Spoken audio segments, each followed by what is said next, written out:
the new Modus Super Series champion. Oh my word! It's another incredible moment tonight. Jeff Smith. It's match start. 5-star performance. Ball for big fish. It's Jack Drayton!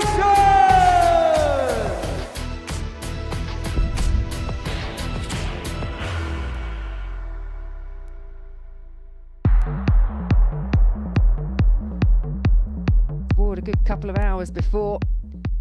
Game shot on the second leg. Well, Tommy that Morris. is some finish for Tommy Morris. My head is so good right now, at home, off the hockey and on the hockey. I'm just enjoying it. Tops. Wow, what a performance. I think it's about time I changed the script a bit. I'm fed up being the one that gets close and never gets there. Tops. Great shot. Tom Plus check out. Campbell looking at 130. It's double 5 for a 130 check out. Oh, what a shot there by Campbell. It's been a long time since I've won a week. Obviously, I would love to play in Champions Week again. A little bit of unfinished business from there. Tops. John Henderson. Tops is yours. You own it. To me, it's job done. It's not been an easy week. I've played well. I finished well. Double 16. Nicely done. Lee Cox, a 102, featuring the bullseye. I've won 2 challenge tours. I've played on the pro tours. The only thing I haven't done is won one of these, so I need to get one of these in the bag. Here we are, Saturday night here at the Live Lounge in Portsmouth, and we're heading towards the midway point of Series 14. Come the end of play this evening, we will have a very clear indication as to who is going to be in Week 13 come the middle of July. And the truth is, to find out who the champion's going to be, we're none the wiser. But one thing's guaranteed, no extra time will be needed this evening to find out who the winner of Week 5 will be.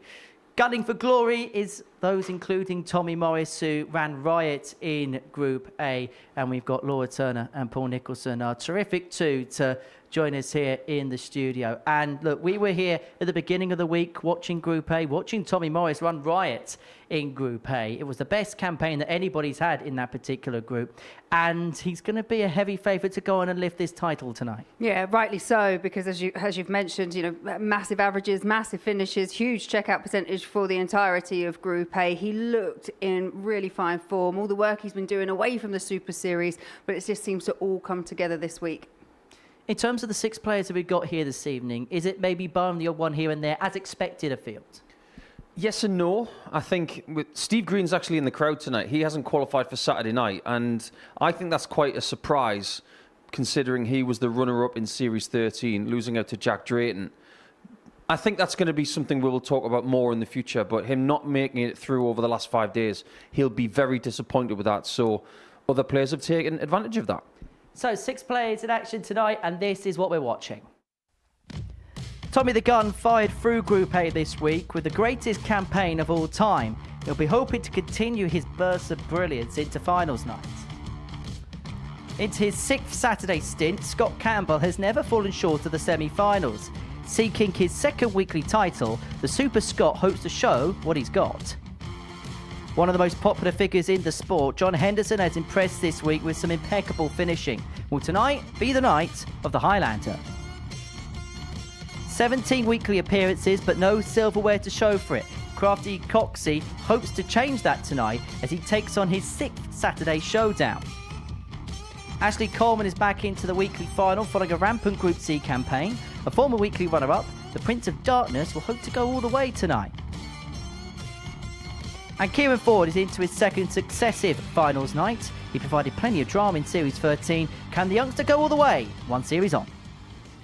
So those are 6 players that are in action this evening, but it was a dominant Group A campaign for Tommy Morris to get the week up and running. And Niall McCorn has been charting his progress through the week so far. Tommy Morris returned to the Live Lounge on Monday following an impressive start to the Challenge Tour season. Into his 17th week, Morris had topped the Group A table on no less than 4 occasions coming into week 5. Tommy kicked off his week with a 4-2 win over Series 13 runner-up Steve Green, coming from 2-0 down. He then wasted no time in winning both of his next games in under 7.5 minutes, including 2 huge bullseye checkouts against Danny Lauby, where he averaged more than 107. He ended Monday with a perfect 5 wins, finding nearly 50% on the outer ring. And if we thought Monday was good, Tuesday was even better. Averages of 102 and 111 to start off the day put Tommy in pole position as he continued his quickfire rout. He did lose to George Cressy in the 4th game of the day, but rounded off with a 4-2 victory over Steve Green again. Morris's solid gameplay would continue into Wednesday as he averaged more than 92 in every match, only dropping 4 legs in the process. Come the end of Group A, Tommy Morris found himself in the exclusive 28 points club with the biggest ever leg difference of plus 38. The most successful campaign to date, Morris averaged more than 96 throughout his 15-game trial. As Niall was saying, the best performance we've ever seen from a player in Group A. He won it by a landslide, 8 points in the end, 28 points plus 38 in terms of his legs difference in that group. And Nico, you've been watching a lot of Pro Tour action this year. He's been saying that playing on that circuit has certainly sharpened him up. And is it a case when you see the players make that step up from the Challenge Tour top-up list to the main list, do you see that natural uppage level just because of the opposition that he's got to face? In some cases, you do see that natural progression where people's averages do go up. In some cases, they go up because they're playing better players and they get less shots at double. So it can be misleading. But the thing is, when someone like Tommy comes back to the secondary level, which this is, and they're putting in greater numbers, it gives you proof that he is a better player than he was, say, 2 years ago or even 12 months ago. And I think the key thing here is the confidence of Tommy's never been in question. But what is very evident right now is that Tommy is starting to figure out how good he can be. So Tommy Morris was the dominant player in Group A. We've got to say the same thing about Scott Campbell in Group B. Won every single match in that particular group. Yeah, he said it before the action all started on Thursday. One thing he hasn't done before is go through the card. Well, he did that on Thursday, backed it up by doing the same thing on Friday. He had a better campaign, I'd say, or a better day of darts on the Thursday, but ultimately, hasn't lost the game yet and is in really good form. Not just the scoring levels, which we've seen from him before, but now he's tightened up the finishing. Just seems to have a little bit of everything at the right time, Scott Campbell. But is this something that's perhaps a little bit overdue? Because we know how good he has been the last couple of years. He's won Challenge Tour events, he's won Week C, he's done very well when representing Scotland at the pairs. But in terms of his 2026 season, with the exception of a decent one at the UK Open, is it fair to say he's not really got started yet? I tend to gauge people's form on the Pro Tour around about April. I think they need a good couple of solid months to get themselves into the kind of nick that they need to be in. I think it's harder at the second level. If you're playing for your country, it's less legs. If you're playing for your county, it's less legs. If you're playing in knockout darts, it can be a lot less legs. So when you come here and you figure something out and you can keep it going, your game might just be moving in the right direction. And in the case of Campbell, it most definitely is. John Henderson came through in second position. Now, he spoke to us at the beginning of the week. He said, look, he's been playing a lot of exhibition stuff. He's not played a lot competitively in 2026. Did we see signs of maybe rustlers at the beginning of the week, but maybe as the week goes on? Yes, it may be inconsistent, but with more the John Henderson that we've come to expect. Yeah, absolutely. I mean, you cannot underestimate how much experience he's got. And I think at times he did really have to draw on that. Ultimately, yeah, we've seen ebbs and flows from John Henderson, but we've seen more than enough good stuff to think that he is another one that can challenge for a third Super Series win, a weekly win. I think generally, he's perhaps just... He's not been quite as sharp as he needed to be at times, but this is a different kettle of fish now. We're back into knockout darts. John knows exactly what he needs to do here today, and he's been playing all week. He's the only player that has actually played the entirety of the week. So whether that plays into something positive or negative, it remains to be seen. Of all the players that had to battle this week, Lee Cox was certainly one. It seemingly is the story of him here at the Live Lounge. Nothing gets granted to him easily. Not at all. There was a time where him making a Saturday was a win in itself. And then it was a case of getting through the group on a Saturday night. He's had so many cracks at it. But when it comes to his legacy in this building, because he's been close to making his way to the Pro Tour without success here, but it really does sit in his pocket like a cactus. It's very uncomfortable that Lee has not won in this building yet. It's going to be the biggest itch to scratch. It's not going to be easy for him tonight because he's got two players who are almost perfect, if not perfect, for the week. But if you're looking for an outsider, and if the stars are aligned, if Lee Cox believes enough, he can win tonight, but he's going to have to find his best start of the week. Well, that was the story of Group B. Group C saw the pair of Ashley Coleman and Kieran Ford make it through. Is it fair to say that we're seeing a more mustard side to Coleman this year, Laura? Oh, very good indeed, Henry. But yeah, I think you're right. I think that Ashley Coleman, he's coming across with a lot more confidence now. He is backing it up on the oche. He got the job done relatively early in terms of the qualification. He was by far the most consistent player in Group C, and his very last game averaged in excess of a ton. So actually, I think a bit of a relaxed version of Ashley Coleman. That's when he starts really producing the goods. Again, another player, he's been a runner-up here before. He still hasn't had his hands on the silverware. I know that's what he wants. If he can play like he did in that last match, then again, he could be a bit of a threat, but it just depends on how it transitions from group back into finals night. Kieran Ford's played here twice. He's qualified for Saturday twice. What do you think it is about the format, which is seemingly in the early stage of his Super Series career, kind of lending into his hands? I look at him and I don't see a secure individual. I don't mean that to come across as a negative. I think he's very green around, his young part of the career. So I'll call him a greenhorn, someone who goes onto a crab boat and who's never done it before. But when it comes to Kieran, he's obviously got talent. He's shown it on more than one occasion, but I see insecurity. I don't see confidence yet. That's the point. He's only at the very start of building a confidence pyramid, if you will. So when you put him up against someone who has definitely got that inward and outward confidence, he might struggle. But in this group situation this week, he had more than some other seasoned players. So you've got to give him credit for that. Right, let's hear from Kieran now. He caught up with Niall McCorn. I'm feeling excitement, nervousness, of course, always. But I'm feeling I think a little bit less nervous than last time, but excited, definitely. I could definitely go further, I think, if I play my game. But it's all down to whether if I turn up through the week. Double 16 to go through, and Kieran Ford books his spot. How would it feel to lift the trophy this week? I don't know. I don't even think I could imagine it, to be honest. I don't know what I'd be feeling in that moment because I can't really imagine it. But if it did happen, I imagine I'd be very ecstatic. And yeah, I don't know. It's hard to imagine. So Kieran Ford, one of 6 players that are in tonight's final, and this is how it breaks down. Group 1, Tommy Morris, John Henderson and Kieran Ford. Group 2, Scott Campbell, Ashley Coleman and Lee Cox. And when you consider the dominance of Tommy Morris and Scott Campbell in their respective groups, do they go off the favourites to win their mini groups, and then maybe the other two might be playing out for the final spot? Yeah, that is the narrative. It doesn't always play out as we expect it here at the Modus Live Lounge. We know that anything can happen, but ultimately the way that those two both dominated their groups, and actually you could possibly throw Ashley Coleman in the mix because he was quite solid in Group C, which means there's still, as Paul was saying earlier, a bit of work for Lee Cox to do mentally, but.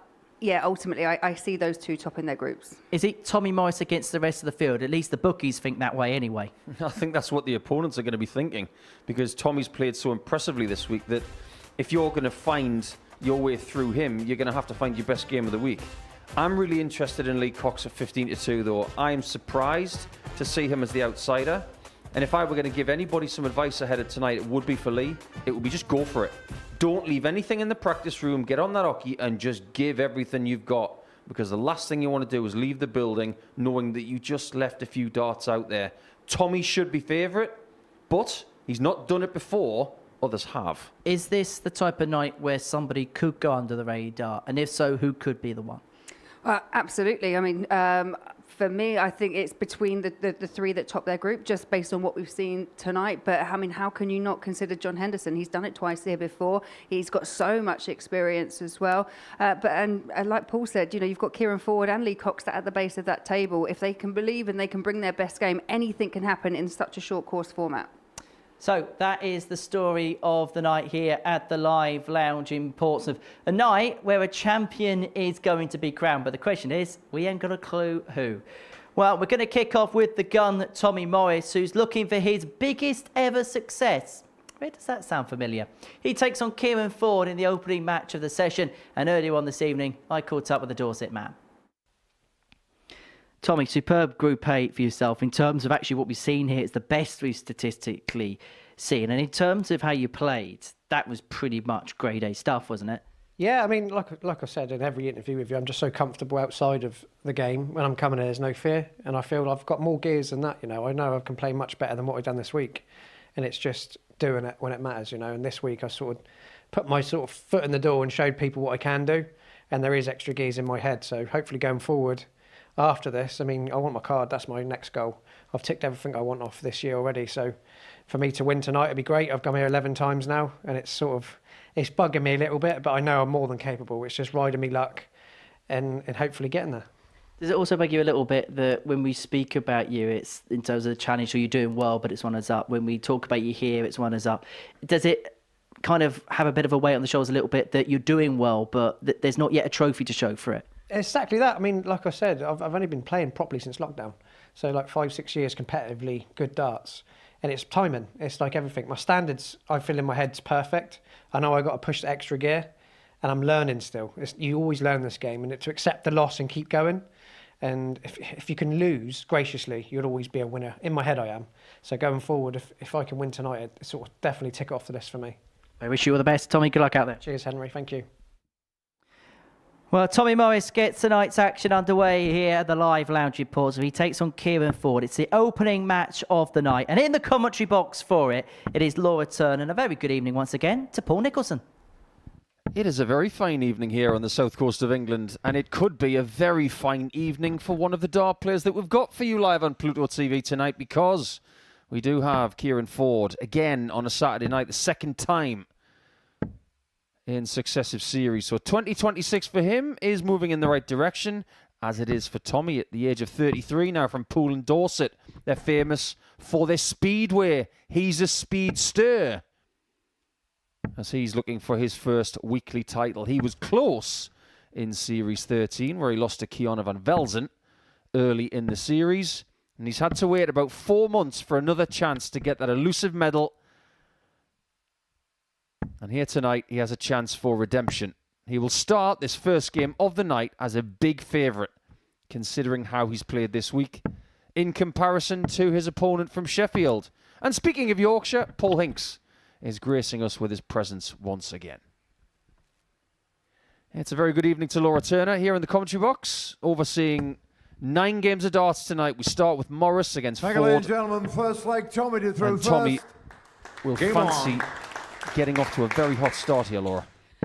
Yeah, and you would expect him to as well, based on what we've seen and based on what we've just heard as well. He's not just talking the talk, but he's now walking the walk as well. And there is nothing to make me doubt that Tommy Morris, he's just got his eyes on that top 92. prize. He's in a fantastic place when it comes to how he's played. And when you look at the stats between these two over the week, 60. You would always favour Tommy Morris based on what you've seen.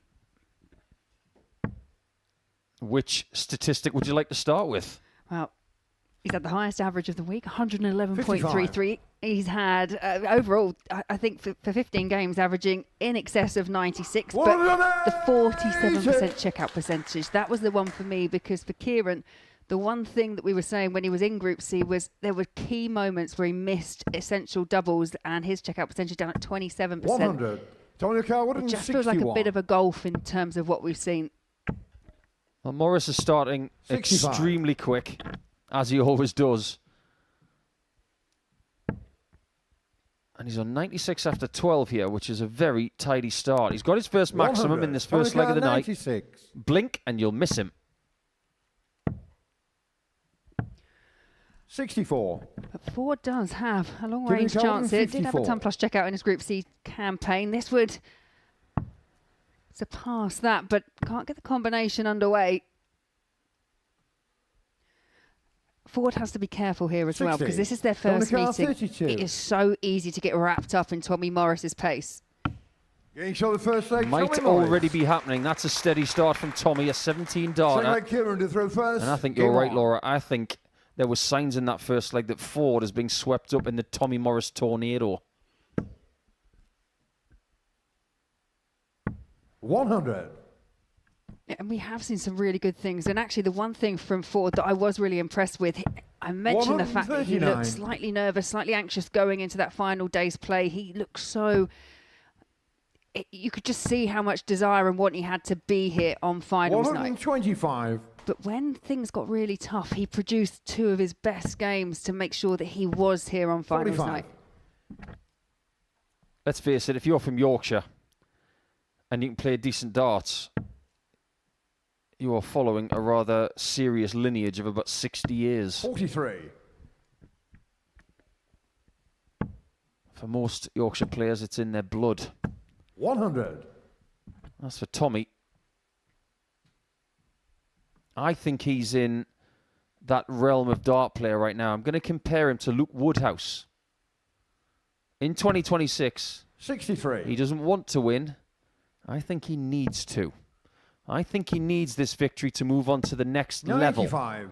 Kinnicar 170. Could even be Champions Week in July. Ford's got a chance. We've already had a 170 this week. That came from George Cressy. He was quite unfortunate not to make tonight. 134. He was very unfortunate. Finished second in Group A and just outside the top three in Group B. And the shot's still on here for Tommy. And that slightly leaning first dart over the 54. It wasn't an ideal guide, but he finds it with the third. What a shot that is. Kinnicar 36. Pressure on Ford to exchange 6 visit legs. It's got to go. 18. Tommy Carr 32. Say hello to 2-0. Getting shot on the second leg. Tommy Morris. 2-0 it is. And that's Third leg kind of Tommy what first. what I was trying to highlight earlier, that Ford, he was creating chances but wasn't always able to see off the legs in efficient enough style. And against Tommy Morris, you cannot afford to do it in the form he's in. 134. There are times in a dart player's career where someone watching from afar or even from close quarters will know that a player's about to hit something because they've just got that much confidence. Well, Tommy has a tell. He seems to smile just before. There was the replay of the 167 and the 164 where he's actually smiling before he's going for the bullseye because he just feels that comfortable and confident. He's worked 60. very hard to get to this point. Over the last couple of years, he's straightened his darts up in the board, which I think is why he's scoring more of them than ever. It's why his finishes have improved. It's why his confidence has gone in the right direction over the last 12 months. 44. So much 90. is going right. And he's absolutely bossing this 50. game. Yeah, Tommy Morris is cantering towards the finish line. The other player in 45. this group, Tommy Carr, John 40. Henderson. And for Ford, you feel like if you can just try and get a leg on Each the on the board, third but leg, Tommy Tommy Morris Morris. racing into a 3-0 lead, making it very Forward difficult Kieran to for throw the first. 22-year-old from Sheffield. You know, sometimes we look at the fixture list for the night and we think, who's got the best part of the draw? It's not necessarily who you're 81. playing, it's when. I think if Tommy were to sweep Ford aside, 85. Henderson gets Ford at just the right time when he's down. And then Hendo can put him out. Yeah, I would say that Ford, for me, like you're kind 40. of alluding to, Ford is playing in possibly the most difficult position to play. He's playing first, he's playing third. His campaign could be 56. over halfway through these first initial group stages. And if you do lose that opening game, you do not have a lot of time to just regroup in 58. the back room. Yeah, and Tommy might be through after just playing one game as well. So he can throw everything into this 60. first match of the night. and then just sit back for 4 games and wait for John Henderson to do the rest. And as I say, 83. Ford, he's a player that we've seen. He's had development on the Dev Tour year on year, made a quarter-final this year. There's 60. plenty to admire, and especially what we've seen this week. But I just think he's just found himself in such a tough trio.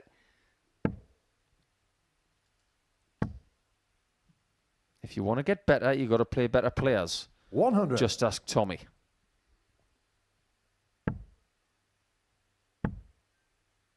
This place sometimes 85. is like a shark Give me tank. the car 139. If you can't handle it, there could be blood in the water. This is good. This is different. 105. Tony Carr, Oh, he's got it wrong. He's got it so wrong. But he will be back. And it's how you deal with that kind of adversity. Shaking his head in the back. People do make mistakes in calculations, but you just need to regroup very, very quickly. Get that leg on the board. Still got 3 darts at double. Getting shown the 4. See, it all worked out for the best.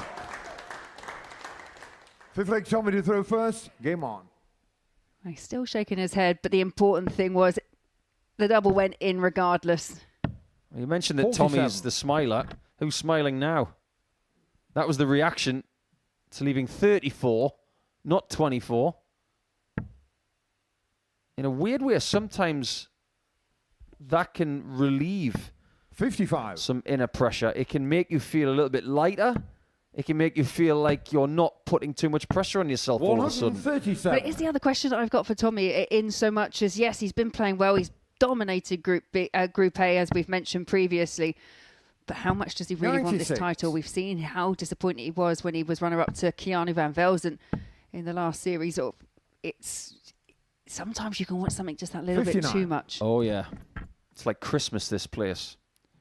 When I was a kid, I wanted a full-size snooker table. But that was never going to happen. 95. We haven't seen too much of that from Tommy Morris. But he adjusts well, very well 125. indeed. I'll tell you what. In previous times, after that single 5 start, I think Morris would have scored 45. Nowadays, One of them, he's a different 40. player. Dominic Carr 133. He's got another chance to win.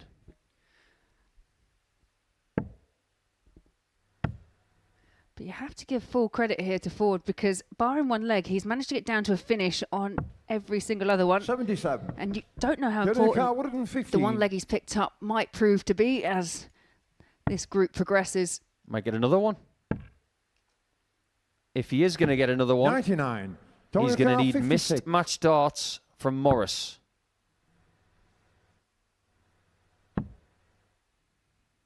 There's one. And there's 36. another. That is a lifeline Carr, for Kieran 16. Ford. Now he is a player. He does go over to the table. We have seen him kind of just dab off his darts. Getting shown the 5th leg And it's Kieran effective. And he's brought it back within one. Morris racing into that 6 3-0 Kieran lead. to Looked throw almost first. uncatchable, but Ford is trying to peg him back leg by leg. This sport is so fair. Because if it's not in, it's just not in. There's no 95. subjectivity. That's what's so fair about this sport. If you speak to dart players, they might disagree with you sometimes. 60. I've been one of those players, Laura. How did that not go in? Because I didn't hit it. No, it's how did that not get in? That's not fair. 59. How come theirs go in and mine don't? There's something wrong with this board. Indeed. Stick them on T-shirts. 81. 501 darts excuses by ex-dart players, or even current ones. Well, Morris really has fallen off the scoring train. He's lost about 11 in his average in the last couple of legs. 42. Which has meant that Ford, who's raised his average by 5, has just caught up that little bit. Morris is just showing a little bit of a sign here 137. of tentativeness. Yeah, there's a bit of fragility in there, and I do still wonder if it's the fact that when everything went so well for Tommy Morris, he didn't face much adversity in Group A whatsoever 90. by way of playing so well, but that confidence just seemed to breed more and more confidence. Ford is starting to ask questions. One of them, Tommy 40. is trying to find some kind of answer. the inner dialogue right now is really important because you come up for 83 to win the match. What are you saying to yourself right now? Is 85. Tommy O'Connor, I hope I 83. hit this, or is it I'm going to hit this? Let's find out. Looking for the center of the board. And almost 58. finds it. We're talking about multiple visits for the match now. Yeah, 3 match darts come and go on for Tommy Morris. Needs the treble. So chances once again for Tommy 65. Morris. Tommy O'Connor, 25. Okay, double 4. 17. Kieran O'Connor, Now it's on his 65. mind. And what could be on his mind is a 7th leg. Double top. Well, well, well. 3 out of 7 on the doubles for Kieran Ford is good enough to bring this back to 3-all when it was 3-0. Now, really, 81. questions are being asked of Tommy Morris. As we say, he had it all his own way in Group A, and we know how much he wants this title, and I just wonder if he's starting to overthink up on the stage. In the question of can 55. you dominate, Tommy can. In the question of can you dig, 60. Tommy could. Even a win of 4-3 puts this group of 3 players 58. in a jeopardy well. Because even if you win 4-3, you are nowhere near safe. But it's always 100. better to get the 2 points. Yeah, absolutely. At least if you win the opening game, then you know your fate is in your own hands. But Kieran Ford is still 140. fighting. Finds a second 140 of the match. Some players are better 140. when the chips are down. And Morris is fighting back here with a much better scoring leg. He's going to get another chance to win this game. If he hits this shot, it's not going to be a celebration. It's going to be relief. Tops. 100. Now Ford gets his chance for a 4th consecutive leg and an upset win. Again, that process over at the table. It worked for him last time. Will this see him across the line? Treble 18 would have left tops. 97. Tommy Morris has only lost 1 game all week from 3 days play.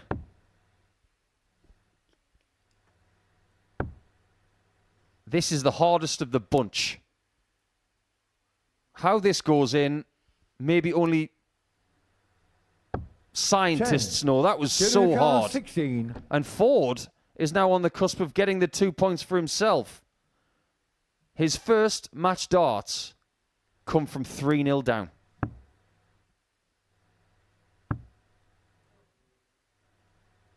He can hit the double, and somehow he grabs the first 2 points of the evening. He inflicts Tommy Morris's 2nd defeat of the week on him at the start of Saturday night. Kieran Ford can barely believe what's just happened. He was 3-0 down. He ends up winning by 4 legs to 3. He had the lesser average the whole way, but the crucial thing is he hit 4 doubles.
Well, tonight is not a good night to be a gun involved in a shootout because Kieran Ford has prevailed from the depths of despair to win by 4 legs to 3.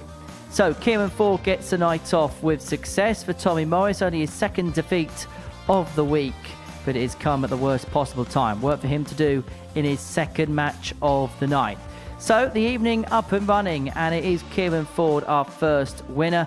Our second game is Scott Campbell and Lee Cox. Let's get some pre-match thoughts now. Lee, another Saturday night for yourself. This is becoming a nice regular habit now, isn't it? Yeah, it is. I think last 3 times I've been down here, it's 3 Saturday nights. Obviously, I had a bad stretch before that where I couldn't make them, and yeah, now I'm sort of making them regular. Has anything changed in terms of maybe approach, in terms of mindset, or is it just all clicked into place? With back injuries and things this year, it's just I just turn up and literally get my practice when I'm in that room and go from there, really. In terms of what you've done in Group B this week, what will be your overall assessment of things? Losing the first one yesterday hurt a little bit. Then I lost the second one and I thought, that's me done. And even to the last game, I didn't know what I needed to do. I didn't know I just needed to win. So it was just a case of just go out there and throw. I generally thought I was out, so yeah. You're one of our most seasoned veterans here at the Live Lounge, but yet to pick up that weekly success. Is it something that's a little bit of a weight on the shoulders? I wouldn't say weight, it is literally all on the day. You've got, 5 other good players in there. There always is. When these Saturday nights, if you win one of these, it's obviously special. I haven't done that yet, but tonight, I'm hoping it's going to be my night. Look, you've won Challenge Tours, you've done really good things in the past, but because of how hard you've had to work to get yourself in positions here, if you were to be successful later on this evening, how would winning one of these compare to what you have done in the past? Honestly, winning the first Challenge Tour was probably the biggest thing I've done. This would be second. Right, wish you all the best in that endeavour. Lee, good luck. Thank you, mate. Scott Campbell, perfect campaign for yourself in Group B. That was just from start to finish dominant, wasn't it? Yeah, the first night probably. Again, avoided a couple of match darts against John, but yeah, the job done in night 1, which allowed me to relax a little bit in night 2. Has it been brewing a little bit? Because we know what you have done here, we know what you have done on the Challenge Tour, but maybe at the beginning of 2026, we haven't seen it as much. Yeah, it's just not happened, if I'm being honest. It's not the lack of trying or anything, it's probably trying too hard. So we're just trying to relax this week and it's working. In terms of tonight, I'm assuming you're under no illusions to how difficult a task it's going to be. Yeah, obviously it's a few finals nights I've been in, just trying to get across the line, get into your semi-final, the group stages. Obviously, I know what I'm doing. The mathematics are quite clever in my head, so we'll get across the line tonight. Beginning of a busy month for yourself. Obviously, there's going to be a lot going on, Six Nations going on, other things going on. So this, if you could have a good night tonight, this would be the perfect prep for what is to move forward as well. Yeah, 100%. It's already been the perfect prep. Obviously, Six Nations coming up, and then we've got the World Masters in Vegas just not long after that as well, so that's fine. So it'd be fine extra, a little bit of spending money. Spending money in calendar management, right? Yeah, I'm saying spending money, it'll just go to the wife anyway, but no, it'll be good. We'll have a go. If we win, we'll win. We lose, we'll lose. We've still got to go to work on Monday morning. Right, wish you all the best. Scott, good luck out there. Cheers, Henry. Thank you, mate.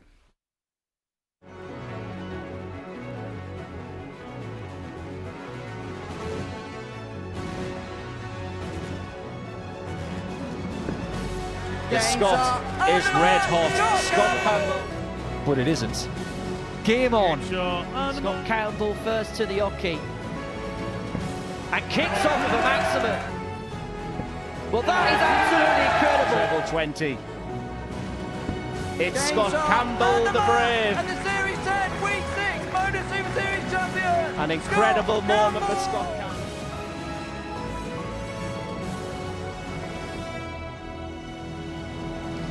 The captain of Scotland takes to the hockey in Game 2, having won all 8 of his matches in Group B. His first assignment tonight is Lee Cox, looking for that maiden Saturday success. In commentary, Laura Turner and Paul Nicholson. Many thanks, Henry. And as more fans make their way into the live lounge because they're probably sick of watching the Champions League final because it's over. We turn our attention to Scott from north of the border, 36-year-old from Aberdeen, and a previous weekly winner when he beat Peter Wachuri in a final from Kenya. But Lee Cox, he is still looking for that elusive first weekly title from Hawley, just outside of Gatwick Airport. Adorned in the colours of his beloved Chelsea, and once again, Lee Cox, never a hair out of place. He even looks like that first thing in the morning, everyone. As soon as he goes to brush his teeth, his hair looks just like that. Thank you, ladies and gentlemen. But I get the feeling if he were to win tonight, Laura, game on, he might feel like he could let his hair down. Well, yeah, as mentioned, he's making his 17th appearance at the Live Lounge. He's made 4 Saturdays previously, but the best he's done on finals night is a semi-final. 100. So that said, if Lee were to make the final, that would be seen as progress, 82. but probably not by him. No, he wants that weekly title, doesn't he? Like we say, it took him a while to kind of get to grips with how to qualify for finals night.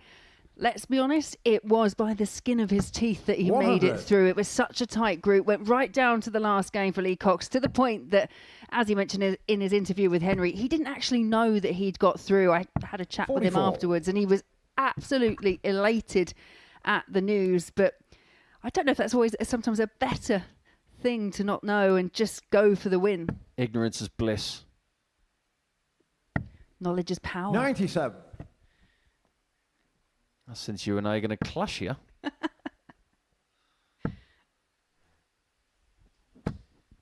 I'd like 100. to know. That makes sense now. You like knowledge, I like ignorance. Well, I like that first start from Campbell. He should be planting a 140 here. 100. And he'll be disappointed that it's only a ton. He shows that disappointment on the stage. Yeah, and as for Scott Campbell, his Group B campaign, it was exemplary. He did have to 105. survive a few, well, I say a few, 7-match 104. starts actually for Jamie Kelling. What is it?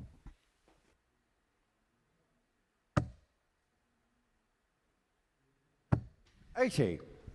Leah Carwood 70. A chance for a 170 checkout to take the first leg of this fixture here. Well, Campbell, after 5 70. visits, is very well Scott placed Lecar, 24. on double 12. Getting shown the And that first leg, 16 Scott darter Campbell. means that he's off and running. Second leg leader through first.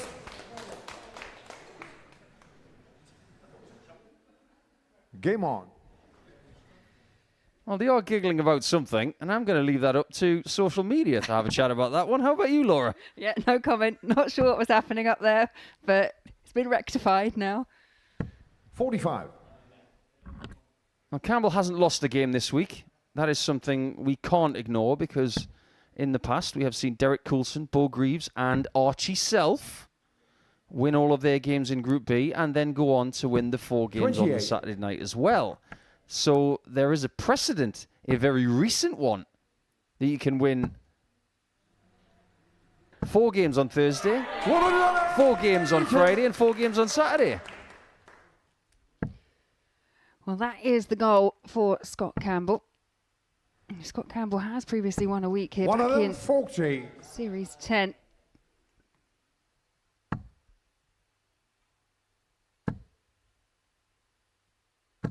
$100. Campbell is looking very relaxed. He's got a very busy summer ahead. He's spoken about playing for his country again. He's spoken about going 55. to Vegas for the World Masters. This is good preparation for that, by the way, because it has been extremely warm on the south coast of England. And it's always hot in Vegas. 136. Yeah, especially at that time of year. But this is a good response from Cox, who's down to a double after 13, after 12. 38. I'm guessing it might be a 13. Leah Carr 40. Give the lady what she wants. She wanted a 13 darter, and that is exactly what Lee's done. Wonderful. One leg all in this one. But in the head-to-head in Group B over the last couple of days, it has been Campbell who's bossed it, but he has won 2 tight games. 4-2 on Thursday, 4-3 yesterday. 140. So gradually, Lee's getting closer to Campbell. Could he turn the tables the way that Kieran Ford did on 85. Tommy Morris? Yeah, and you actually look at the stats, and they make quite good reading for Lee Cox. Just over an 88 average for the 8 games played in Group B. 3-ton plus checkouts, 40% on 60. the outer ring as well. So there have been some good things. I think for Lee, his timing was off. When he had a poor leg or had a poor visit, he was punished quite often, whereas 40. Campbell was able to make the most of those chances when they appeared. Yeah, we don't have a statistic for timing. No. That's one of those intangible things. 140. If you're going to talk about timing, the person who embodies it the most is James Wade. Lesser averages, really good 100. doubling at crucial moments. Shot the car, He's made a career of it, over 20 years of it. First part of the combination done. Doesn't really have to chase it for the ball, but the way that Campbell was playing this week, you think he may have if he found that treble 17. There's a lot of people who would have stayed on the 60 there. It's not that he's done anything wrong by going for the 100. 17s. Shot the car, 64. It's just being seen as a more unnecessary play these days. Yeah, so it's taking that Game pragmatic shot of approach, leg, isn't it, to Scott make sure Campbell. that you've got the best opportunity to win the leg, but he wins it 4-5 anyway leader in through 14. first. Game on. This is a good standard from Campbell. The doubles are impeccable, as you can see. But a 17 darter and a 14 darter 85. is just a shade under 100 for the winning legs. That is not reflected in his overall average for 3 legs. But what he will be happy about is that 85. he's playing particularly well on his own throw. And he has got the darts in this contest. But we could make the same argument for Lee Cox. Finds his second maximum. Both those maximums have come on throw for Cox. Back-to-back maximums. Where have we seen that before? Yes, Mr. Campbell did it. International pairs. We'll probably never see that ever again. I'd be amazed if we did. A 9-dot shootout's rare enough in itself. Yeah, too true. This game really has gone up a notch in leg 4.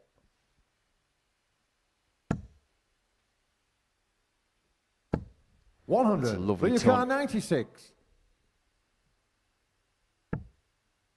This could be lovely as well. 78. Shot the car, Yeah, I don't think Stevie 136. Wonder wrote a song. Well, it could have been lovely. This could be magic. Look at the focus on Campbell's face. Needs another treble. Can't find it. Cox back foot double 9 and has options. May go for it, may split. 101. For your car, 18. It turns James out on that the Campbell floor by missing his Lee Cox. single didn't make any difference because Lee Cox gets a Good lovely luck, Scott, to 13 throw dart. first. Game on. Superb standard in this second game of the night. The closer this game is, the more involved these players are, with Ashley Coleman, the other player in the group. 60. There are more people in this audience supporting Lee than the other two. I just wonder if that's going to make a difference. 125. Yeah, I think a few of them were some of those later arrivals. I saw Lee kind of, after his first throw, kind of light up slightly as they were coming into the venue. 85. Some people are like that. Some people yield power and confidence and belief from the people that they know. 60. And the people that they care about. We know for a fact that Luke Humphries and Luke Littler, the finalists from the Premier League on Thursday night, they're both that way. But there are others. More like a lone wolf. They would rather just do it themselves. 140. Sorry, who? Do you know who that guy is? I've heard of him, but have you? Yeah. Tell me about him later. 140. To be fair, the easier question is, where is he not at the moment? Here, there, and everywhere. Well, Campbell's got to get his thinking cap on here. He might have to use the bullseye. Now, his board management has been pretty on 36. point. The plan was right, but the execution not there. So it just affords Cox a bit of time, because from 176, he knows he'll be back after this, and it could be a potential 140. breaker throw. It's a great setup. You were talking about timing. It's this time where you have to strike. He's just had a 13 darter. He's on the cusp of another one. This is a 140. game-changing moment. Same double. It's a 18. different result. Top the car, And now we've got to 40. talk about the quality of that 140 to leave tops from Campbell. It was spectacular.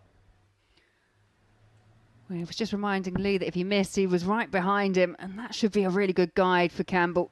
Just trying to slide one underneath, but yeah, head in hands moment, because that is a disaster. 8. Leah car 18. That really was a disaster.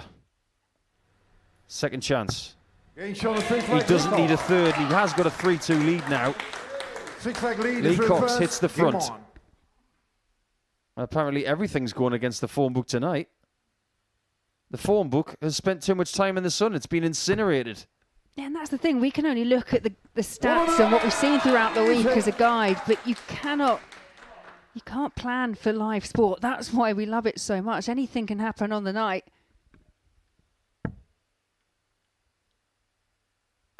100. Yeah, there used to be a show in the UK here called It'll Be All Right on the Night. Sometimes it isn't.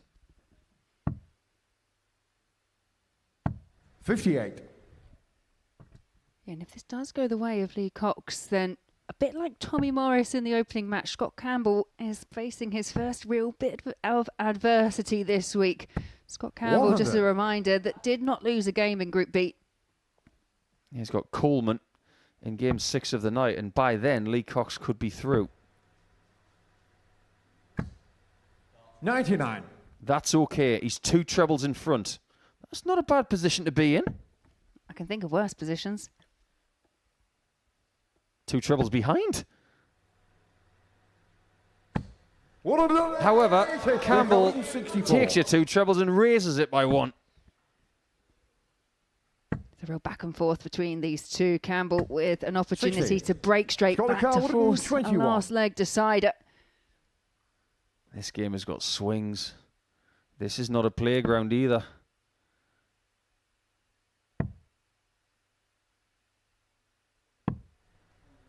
$62. Good play. Leah car 104. But Lee gets his chance. Chance is still alive. 83. That was a very hopeful dart to the 68. 51. Scott car 59. He looked disappointed after the slip with the first. Couldn't adjust, so over to Campbell to level it up. To take our second game the distance just like the first. Gain But shot this on game the is six very flag, Scott different. Campbell. Campbell led, then he wasn't, Seventh and now final it's leg, level Scott to again. throw first. One thing you've got to say about that undefeated record for the week is that when you haven't lost a game for a couple of days, Game you on. will believe that you will win games like this as well. You don't just flatten everybody in your path over the course of 2 days. You win different ways. He has had 4 threes. One of them was against Lee Cox yesterday. 45. Well, Campbell had the opportunity to throw first, but only 45 points found. So Lee Cox 60. could not find a big treble in response. You can see the disappointment on the face, because that was a gilt-edged opportunity to take a bit of an early lead in this deciding leg. 97. Easy for us to sit here and say that Campbell is more seasoned when it comes to pressure because of what he's done in this building. But that happened before. Now is now. Now is different. 140. That's brilliant. Tremendous. And a treble in front for now. And when you think Lee Cox hasn't been able to put in as much practice as he'd like, he's had a few issues with his back.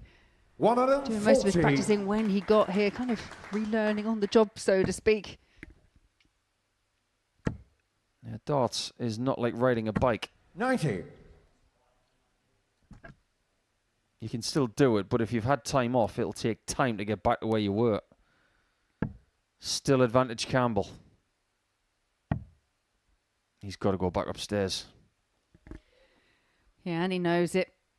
And that first start is a real blocker. Needs to try and just slide one over the top, but most 59. importantly, keep it straight. You've got to smell an opportunity here if you're late. Get down to 111 minimum. 100. Just a little bit late on that third dart, but he does get to a finish. Campbell, however, has been taking out big finishes this week. But nothing this big.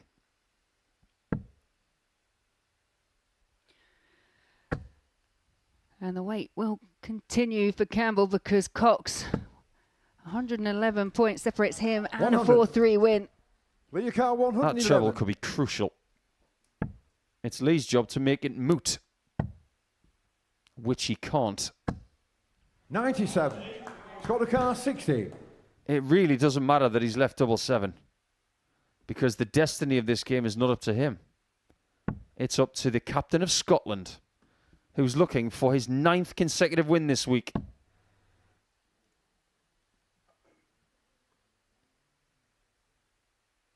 Drum roll, please.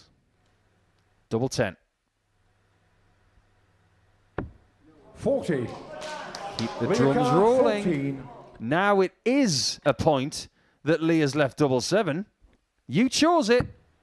You've got to hit it. And with the most difficult dart of the night, he finds 2 points, courtesy of that 7-7. He's the person who inflicts the first defeat on Scott Campbell this week. That was a truly sensational dart at the bottom left of the board. His confidence has just gone up a notch. He's got a very, very tight 4-3 win against Scott Campbell, and Lee Cox is up and running.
Welcome back to the Modus Super Series, where for the second time in as many matches, we went all the way to a last leg shooter, and it was Lee Cox, courtesy of that 7-7, that got over the line. 17th attempt for Crafty Coxie to try and win one of these, and he is hoping that tonight is finally the night for him. So he's up and running with a win. Both the matches so far tonight going 4-3, see more 4-3s than Liverpool against Newcastle back in the 90s. Third up for us is Kieran Ford against John Henderson. Let's hear from Hendo now. I caught up with him earlier on this evening. John, fair to say a little bit of everything this week for yourself? It's been some good stuff, there's been some bad stuff, there's been scary stuff, but I'm here on the Saturday night and that was the plan all along, so hopefully I can produce my A game tonight and get this one. Has this one felt like a little bit of a battle this week? It has been. I've got a bit of a backache, but I'm slacking off. I'm getting there. When I'm throwing, I'm comfortable, so I can't use that as an excuse. But it's just inconsistency with my game at the moment. I'm not playing enough competitive darts, but I'm getting there. As I say earlier on, I've got some good stuff here, and hopefully I can provide it tonight and get over the line. We spoke earlier on this week about trying to get that match sharpness up. Do you feel like you're getting there now? Oh yeah, sorry, it is, and that's what I like about Modus Super Series. It's been good for me over the last couple of years, losing my card, and it's given me the stage practice, and the standards getting through the reef, and no, I just need to sharpen up my doubles have been good this week. If I'm being honest, that's the time has been an Achilles in my game, and the scoring maybe hasn't been there. But if they do click the night, if the two of them get them, I'll be fine. It's nice to be sharp, but it's even nicer to win, right? Oh, 100%, yes. But obviously I've not won one of these for quite a while now, so I'm maybe due a win, so hopefully it'll be the night. Wish you the best. John, good luck out there. Top man, handy bite.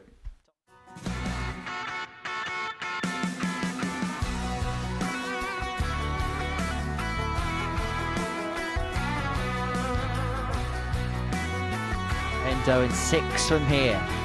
They only need the 3. Only does need the 3. John Henderson. Dart at tops for a ton plus checkout. Gonna get a dart at the bullseye. And he's gonna get the bullseye.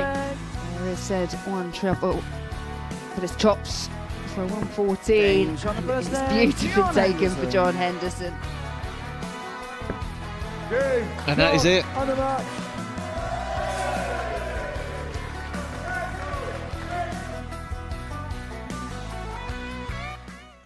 So John Henderson gets his campaign underway against Kieran Ford. He's already won tonight. He'll guarantee qualification by topping the group with victory here. And with 3 legs, he will ensure more darts because the only way to be eliminated through a 9-dart shootout. Nico and Laura are in commentary for this one.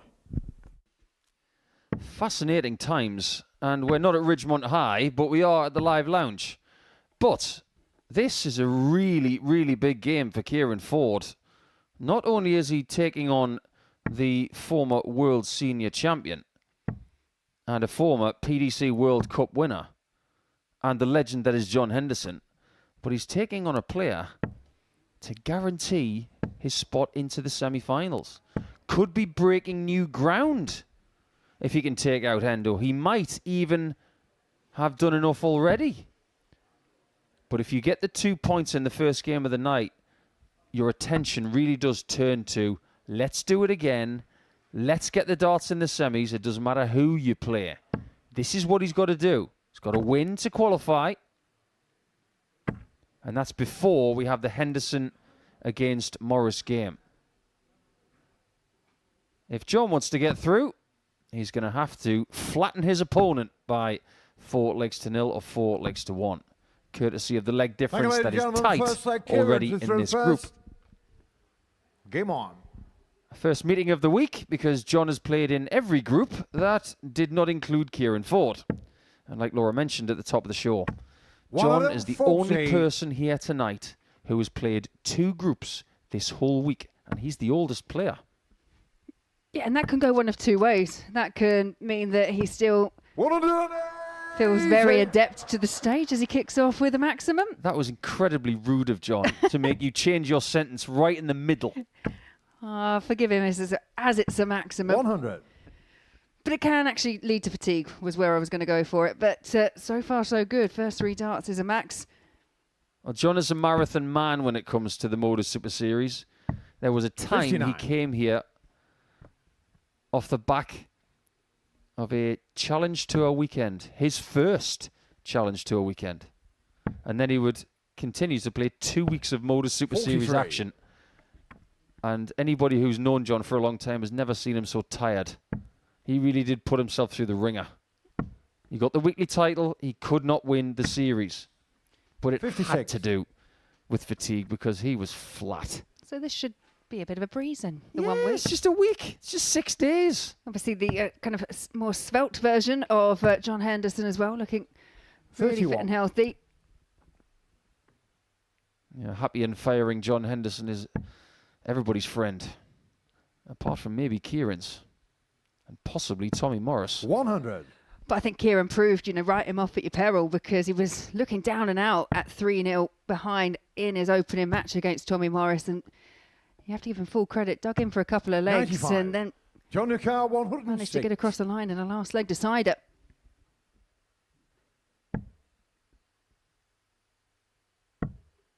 John does not leave a double. Ford might. 58. Kieran Car 92.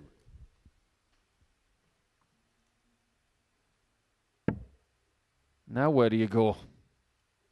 You really need to know this before you throw that first dart.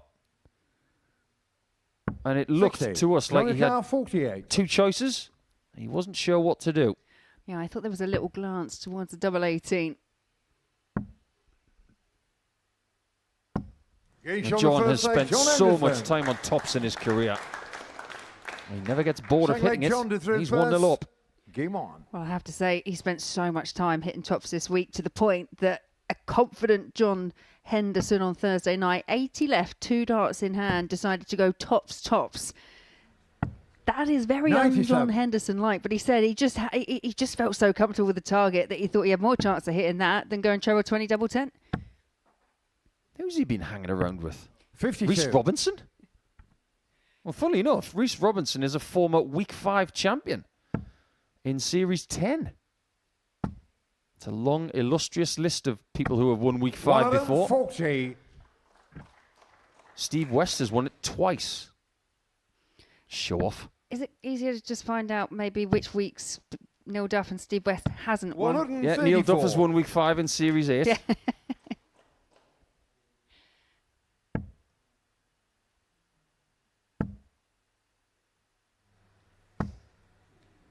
140. Curiously, the only person to win Week 5 and then win the series was Andreas Harrison in Series 7. 46. This looks like a very nervy performance from Ford. Henderson is taking full advantage of it so far. And I just wonder, from Ford's perspective, knowing going into that first game that he was the underdog against Tommy Morris and knowing what Tommy Morris had done that week, he kind of played with a little bit more freedom, didn't have perhaps the weight of expectation. 134. John Car 64. It should be treble 8. Ford's doing well to leave a finish here.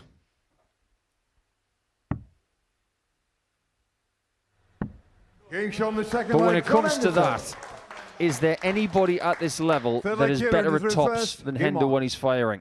Maybe not. There is a little bit of a limp there in John on the stage.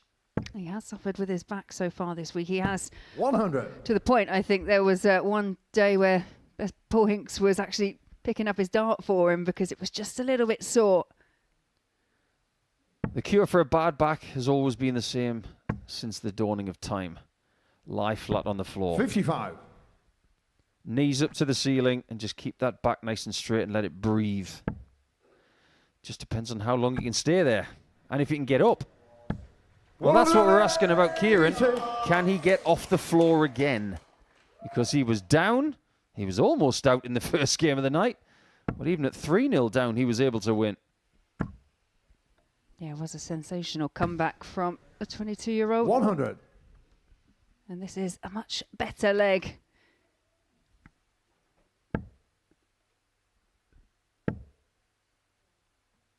One of the bands that John Henderson likes to talk about, the Bay 100. City Rollers, because they have a song called Saturday. That one's for you, John. His opponent tonight has actually got a Bay City Rollers 85. haircut. Kid in your car, 121. You see, everything comes back into fashion about 50 years later. Just you watch out, 2076. It'll all happen again. 38.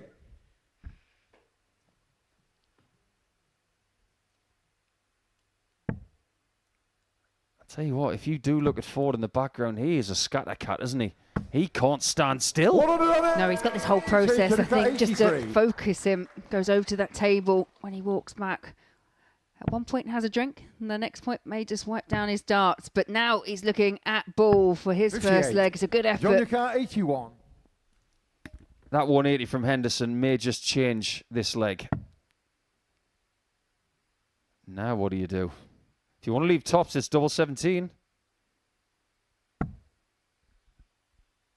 He's not really 41. that kind of player. Kid in your car, 25. Which is what made the two double tops something that we were really surprised by.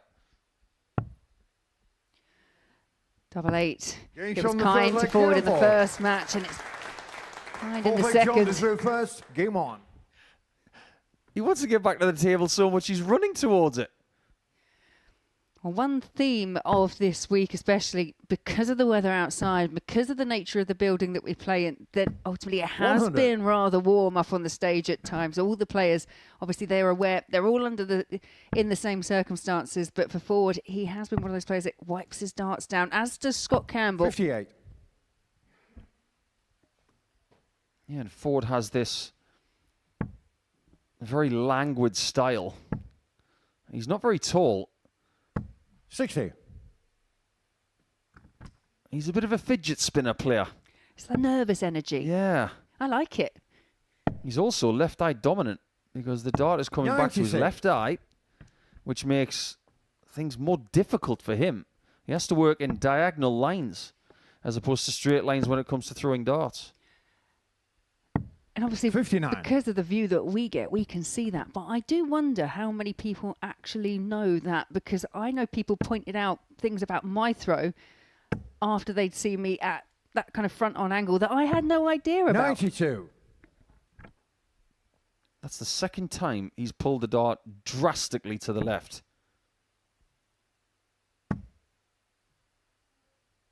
I'm sure there were people 100. about 20 years ago saying, "Oh, John, if you're going to be a world-class player, you're going to have to stop this rocking stuff." Well, more fool them, because he's done himself and he's had a wonderful career to date. 97. Still more to do. Yeah, Ford first down to a finish, a long-range one. But you feel Henderson, well, he should be coming back to the hockey. What will he be on? 76. Kid in your car, 158. The only bright side I can see from that one is that you can leave tops from 106. He will not be happy with that at all. He looks a very disgruntled being in the background. 58. He'll feel happier if he's 3-1 up in about 10 seconds.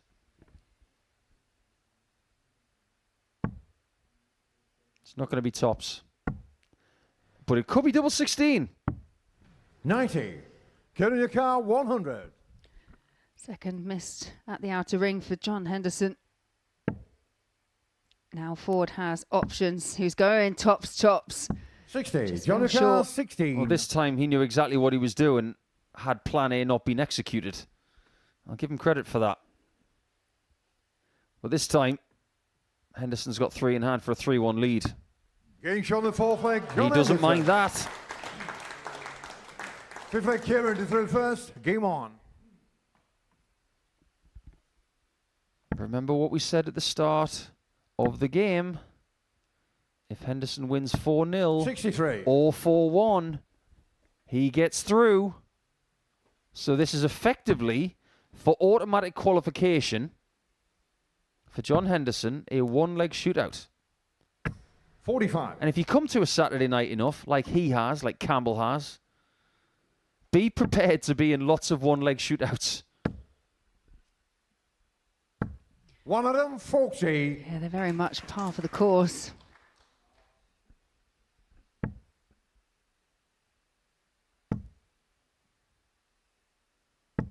$45. He mimics what he did in his first visit. So Ford has got an excellent chance here of narrowing the gap again. That's been the tale of his night. I think a lot of people would say that Tommy Morris lost that first game. It wasn't necessarily that Ford won it. But he was 40% in his doubles. That's effective. He did get 10 chances. Yeah, and that was the element that perhaps cost him a few too many games during his group stage. So the fact that he's tightened up that finishing 58. and used it to good effect. He got the win over Tommy Morris, as you mentioned, but I do agree. I think at 3-0 up, Tommy was cruising, but just dropped off the pace and Ford upped his 45. game. Get in your car, 140. You would take a ton here. Make sure of the 100. single number. I'm not sure he was 100% secure about that third dart. It was a little bit lower than planned. But he could be a little bit closer than John Henderson had planned. But again, John hits that big score just in case. That's a lovely dart from Kieran. He's on the comeback trail again. 6-leg John to throw first. Game on. If he wants to keep this trend going from the last couple of weeks here at the Live Lounge on Saturday nights, he's the one who's expected to be the young gun trying 100. to get through.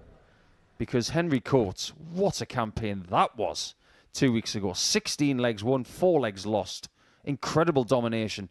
And then we had Archie Self last week, who had our first final victory 59. of the series by 4 legs to 0 against James Buckby. Yeah, he was very good throughout the week. And it was a comprehensive win, as you said, for Archie Self. Yeah, it's a real mix of 100. Youthful exuberance and experience versus experience when you look at the lineup so far. Yeah, just a bit. 85. It's also England that have taken over after Wales and Northern Ireland got the first 2 wins of the series. There aren't any Scots in Champions Week yet. But there might be in 2.5 hours. Henderson has found his way back onto the scoring train here in leg 6. Yeah, third maximum of the match for John Henderson. 140. Johnny Carr, 121. That's not enough, but then again, a maximum wouldn't have been enough. There's the one. But you can't get the 120. You do see that sometimes from John Henderson 41. because of the rocking motion and the rhythm that he uses from start to finish in his throw-in process. He will stop and then reset and have to go again. Yeah, it's times like that you wish it was a quad board. 85. Because you could finish with quad 20 tops. Yeah, you can finish with tops twice if you want. Not this time. And that single one comes crawling back. Well, this would be some way to level the game. Highest finish from Kieran this week has been 120. Looking at 132. There's the 2. Yeah, John took off the 1, Ford took off the 2. 116. Speaking of 2, Johnny Carr, 40. Henderson wants that many points. If he gets them, he's still got more work to do.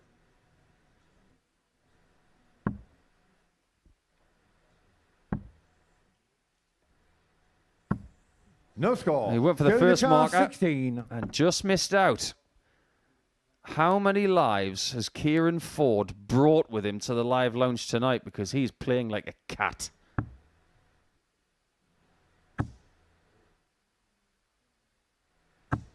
No score. Johnny Carr, 40. Another chance to put him away.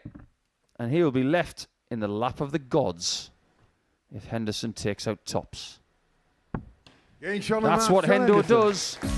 And it could be a very good Hendo weekendo still because he's not through yet, but he has got 2 points.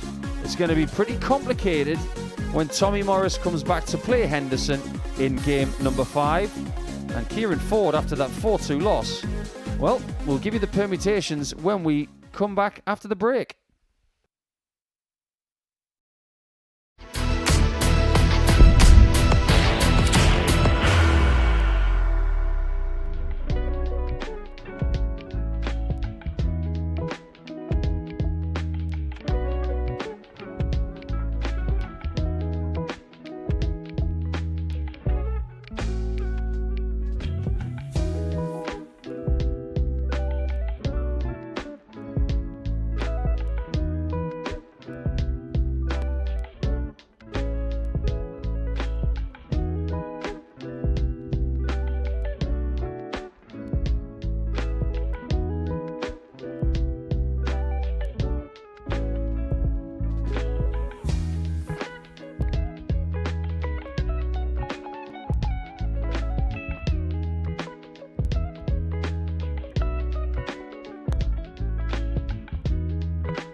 Well, we know we're not going to get a 9-dart shootout in Group 1. That was because John Henderson got the better of Kieran Ford by 4 legs to 2 before the break. But there's still a possibility it can happen in Group 2. That is to do so, then Ashley Cole would have to win this game for 3 and Scott Cam would have to the last by the same scoreline. Ashley Cole, the last player yet to see this evening before he gets his campaign underway against Crafty Coxey. Let's hear from him now. I caught up with him earlier on this evening.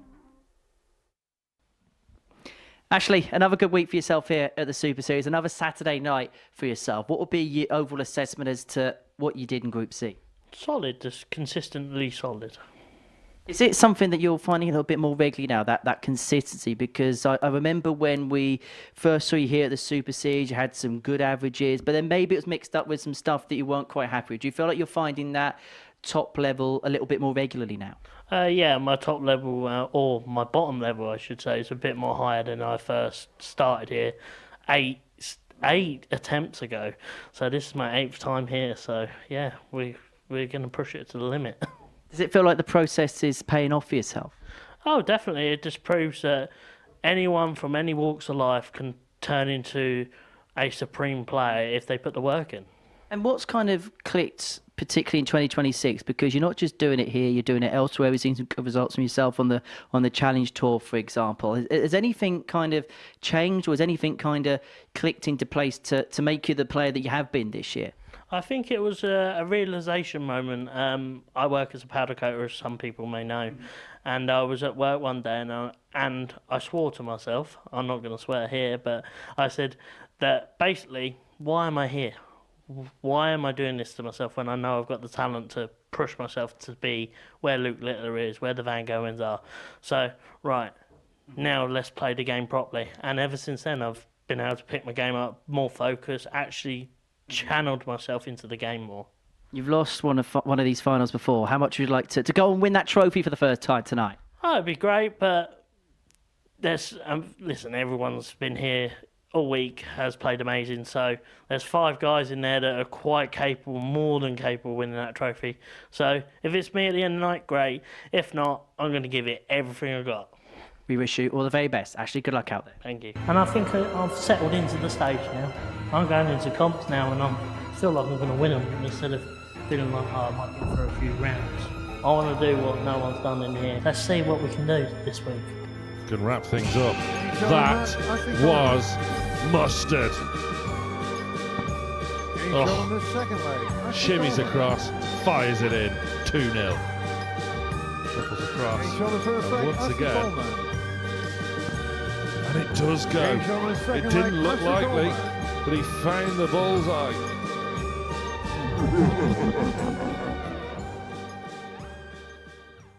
Well, a win for Cox will see him top Group 2, whilst 3 legs will mean the guarantee of at least a 9-dart shootout. Con will be through with a 4-0 or 4-1 win. Into commentary then, and to Paul Nicholson and Laura Turner. Yeah, game 4 of the night, and we've already seen clutch from Cox. What are we about to see from this guy, the Prince of Darkness? Has made a final before. Why is he called the Prince of Darkness? It's very light in here. Maybe if we turned the lights off, he'd be even better. But he had some very big words in that interview. Very big words indeed. He believes he can do what the Littlers and Van Gerwens can do. That's big talk, Mr. Coleman. But you've got to get this guy out the way. He will qualify with a win, as you can see. As for Ashley, who will grace the Oki, second, as he doesn't have the darts, will qualify with a 4-0 or 4-1 win. The same permutation that John Henderson had in the previous match. He couldn't quite get there. He was 1 leg short, but still has an excellent chance of getting through to the semis. So Lee Cox could be the first person through to the semi-finals if he can beat Ashley here in this game. Well, his opening game played near his very best of the week, did Lee Cox. First time, obviously, we're seeing Ashley Coleman here on this Saturday evening. But Ashley had a really good Group C campaign.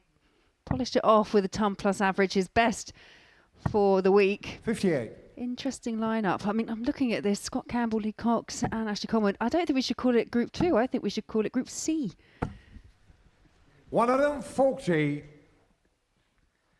Group C this week for Ashley saw him win it, and fairly comfortably as well.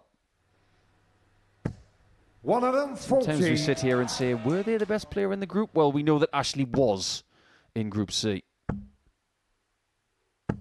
And he's off to a very good start here. 86 after 9 is very strong.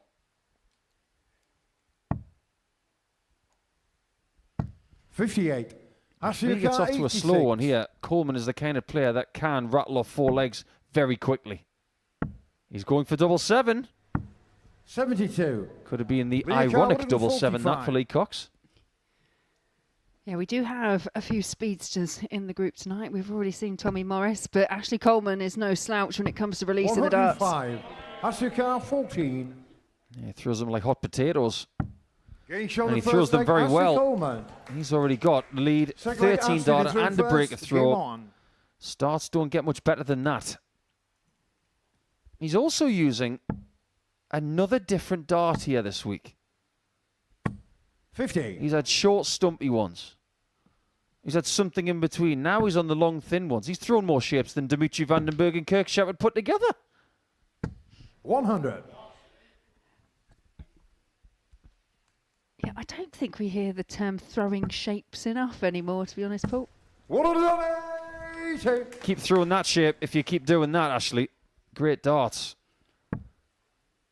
Yeah, I think we'll rekindle that vernacular. 45. Just have to remind certain staff members here not to dance every time we mention it. I can think of a certain one who's probably dancing right now. 126. In his own mind, Ashley's dancing because after 9 this time, 145. This scoring performance is excellent. He's backing up his big talk. What can we say? 95. Absolutely. Ashley Carr, 145.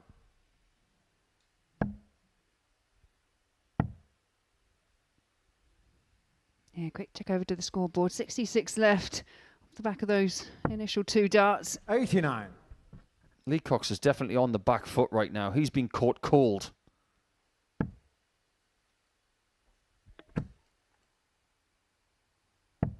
$57. Ashley Carr, 56. Started with a 13 darter. Progresses with a second leg, 14. Ashley This is Coleman. really good. Third leg leader through first. We were Game expecting Tommy Morris to put in the big numbers tonight based on what we've seen over the last few days. I just wonder if that last performance in Group C has unearthed a level 55. of belief that Ashley hasn't had here before. You referenced it, Laura. He averaged over 100. It was actually much better than 100, wasn't it? Yeah, no, it really was. But 83. I think you're right. And I think what we're seeing from Ashley Coleman, maybe this is the progress. You've already mentioned the change of equipment. He's looking for that next bit of edge, that next level. And he's definitely saying 59. the right things. But hey, if you can back it up with legs like this, then you can understand why. Talk is cheap 44. in darts. Yeah. That is something that everybody knows. If you don't walk the walk, the talk evaporates. But some people who do talk the talk, 95. they walk even faster. 96. So far, Lee has not played his best stuff. He hasn't had a dart at a double. He's only had one 140 score so far. 60.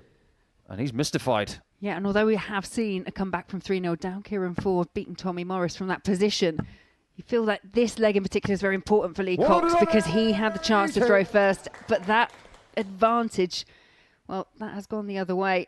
And also looking at the results today, throwing first in a match tonight does not seem advantageous at all.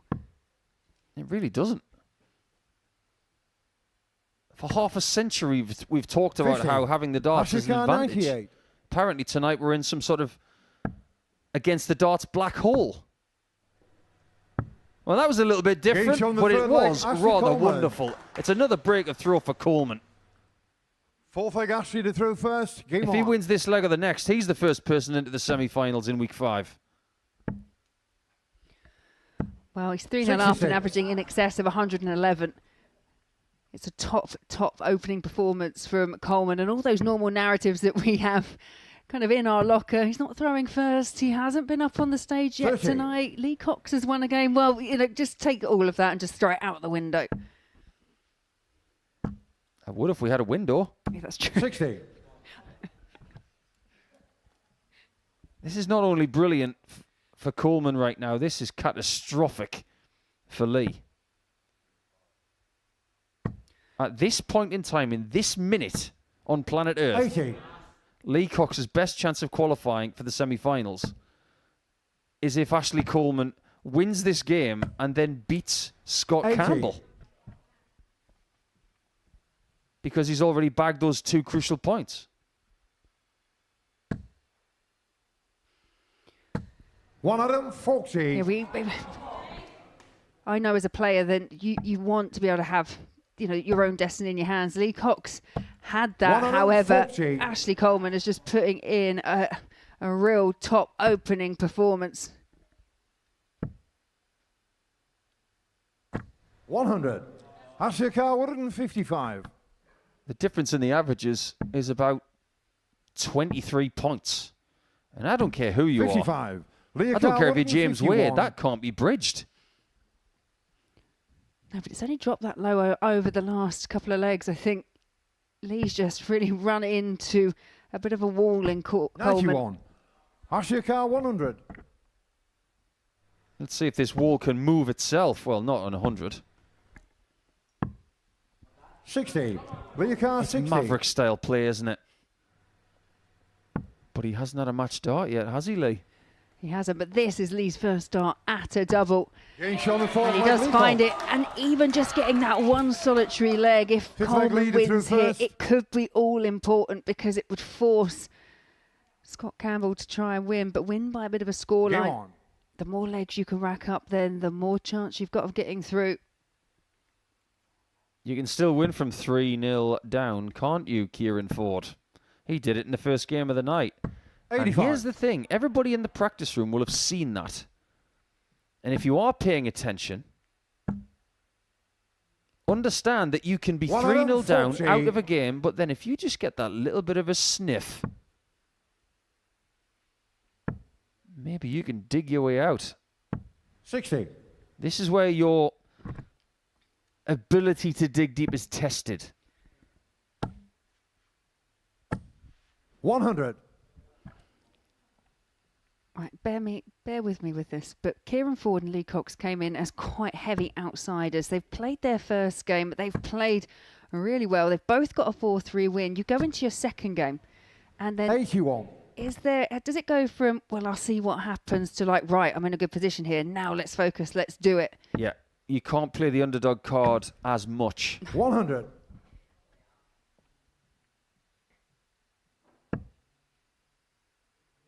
Again, I think it's about the internal chatter.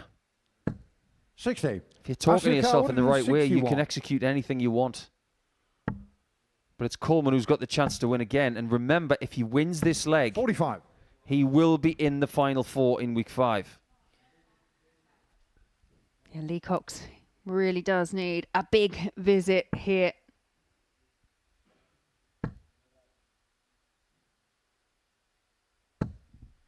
$100. That could be big Ashley enough. 160. Depends on what Ashley does. What does he do? 76. He hasn't won yet. 115. Now, things will change if this is plugged. 58 left. Cox doing the right thing for him, taking his time. Make sure of the single number. Has a dart to bring it within one. Well. 100. Wow, he's miscounted. Ashley Carr 40. At exactly the wrong time. It was Topsley. It was that. And Coleman, by hitting it, has actually qualified for the semi-finals. Lee is still calculating his error, but that does mean that Ashley Coleman is the first person here tonight to make it to the final 4, and he does it with a game to spare. A win by 4 legs to 1 means that Lee Cox is now hoping that Coleman beats Scott Campbell later.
Well, drama all the way here at the Live Lounge in Portsmouth for Lee Cox. He was looking to book his place as the table topper in Group 2, but miscounted at the worst possible time.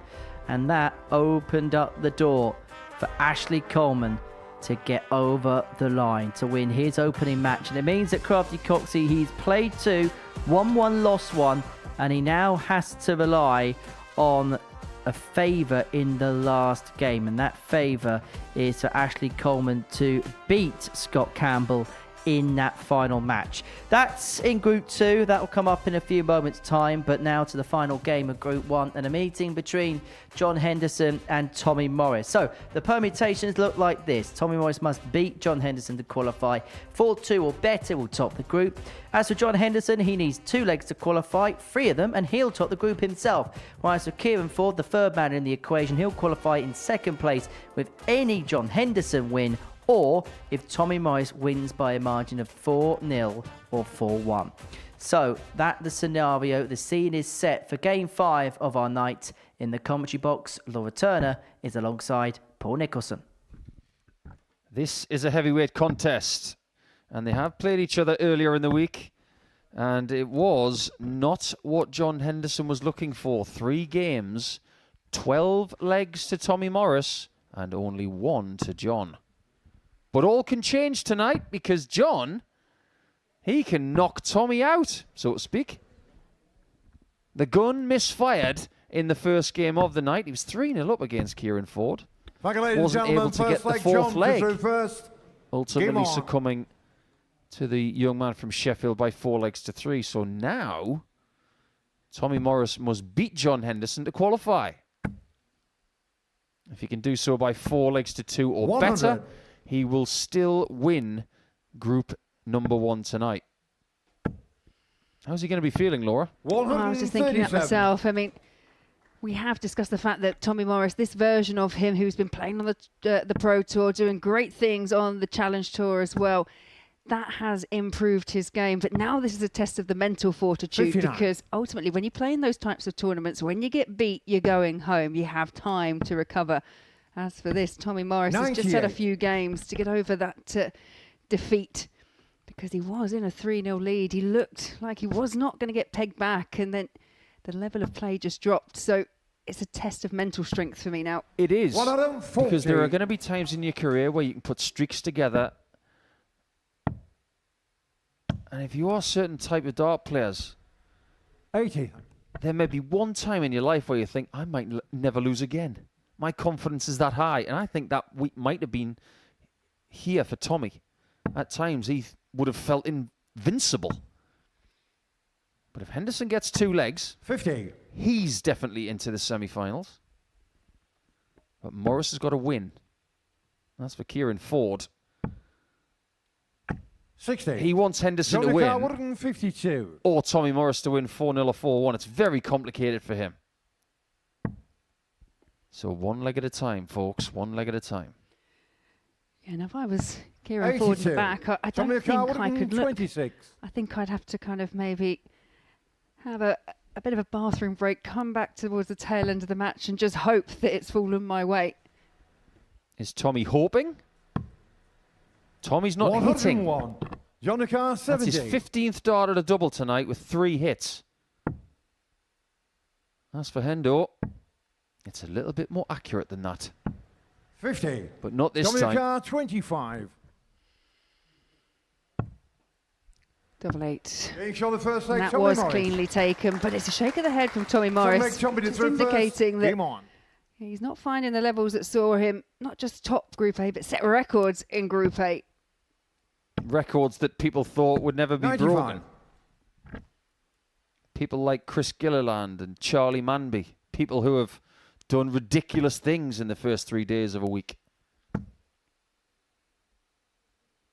60. But Tommy is now a record setter in this place. He really doesn't want us to be referencing that. He wants us to be talking about him as a weekly winner more than anything else. And it seems like he's got his mojo back after a bit of a break here. And it's funny, isn't it? As quickly as confidence builds, it goes, it can come back again. 140. You can just start finding those big scores. It's that first start as well for Tommy. He throws so fast 100. that sometimes the adjustment is not always easy to find. If he can find the first start, then he can build on that. John is trying to dictate the pace here. I think this is a really smart play because he's not going to be swept up in the pace of Tommy's 3 darts, which 100. are going to be very Tommy swift. 126. So John is waiting for him to clear the exclusion zone before he enters, which is a very seasoned player. 80. And I guess it's just whether Tommy picks up on it. But there you see, Tommy walks back. John then enters. In some walks of darting life around the world, that is a rule. It's not optional. 140. It's a Tommy Carr rule 46. that you don't enter until the other person's out. How's your angle, Tommy? Pretty good. Second leg, Tommy Morris. That is a 2-0 lead. Third leg, John to through first. Game on. If he can replicate that, he will be through with Kieran Ford. John needs 2 legs, and time is running out. 140. Good start for Hendo on leg number 3. And 3 is a good number as well, because if Henderson were to 100. get 3 legs, he would top the group. This is about as complicated as a group can get without a 9-dart shootout. Making the person who created this format 40. a little bit crazy.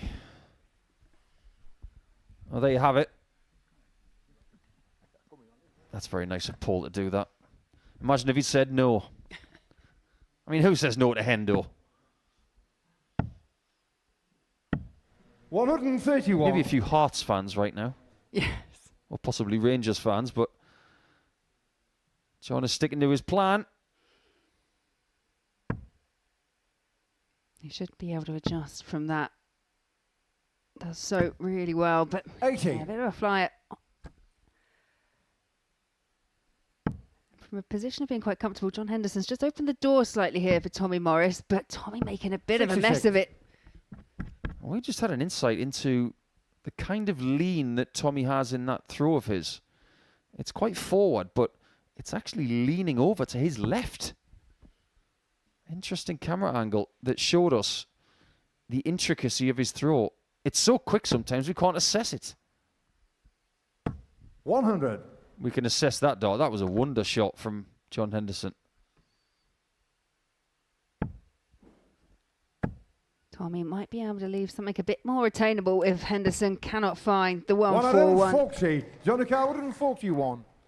Henderson has had the most ton plus checkouts this week. He's had 12 in total, peaking at a 157. He's not peaking, and that's not a blinder. 77. Still very good. Johnny Carr 64. But he needs Morris to miss. When in fact Morris could be dancing. Well, that wasn't the plan. 52. Johnny Carr And again, 64. as a fast player, when things just drop in the wrong bed, you have to give yourself that extra bit of time to just recalculate. He did it quickly, but perhaps just stop the flow. He needs it. It 24. doesn't show up. Johnny Carr 12. And Morris could put us in one-leg shootout territory. Getting shown the He's third leg, 3-0 up Tommy for the Morris. second time tonight. Fourth leg, Tommy If he to wins the through next first. leg, he is going to be in the semis, and he could knock John Henderson out of week 5. Game on. Well, we quite often in darts talk about narratives, don't we? We like a bit of a pattern forming, and the 44. pattern that is forming is, again, the person who threw second in the match is at this point looking likely to take the win.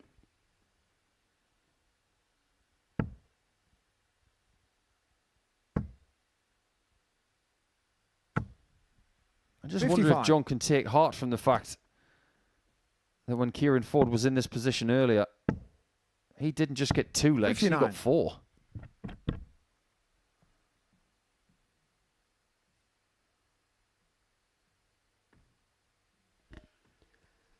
I appreciate the kind of waiting for Tommy Morris to come back before John Henderson walks into the exclusion zone. But sometimes 100. when you're focused on a routine or, for want of a better word, a tactic within a match, your focus can be on that 140. and not actually what's happening in front of you. Yeah, I see your point.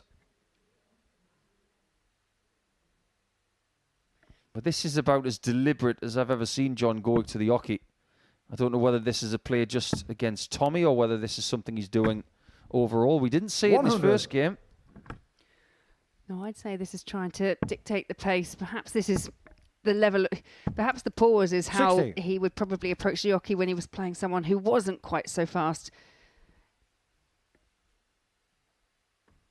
It's been up against many, many players over the years who haven't been the quickest. Mensa Sulevic, Brendan Dolan before he got quicker, Justin Pipe. 42. Morris is 6 darts away from the final 4. 123. Sometimes you feel he's just a bit too quick for his own good.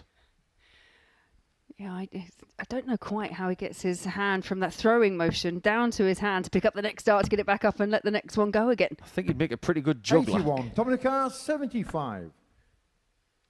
He's not playing juggler right now, he's playing ringmaster. Tops. 35. He Tommy might be Carr, back. 123. What Hendo needs is this checkout and another leg. The saloon doors, they're waiting for him. Bull. 79. The weight of dart was so Tommy Carr, perfect, but he 40. misses the line, and Morris can be the executioner.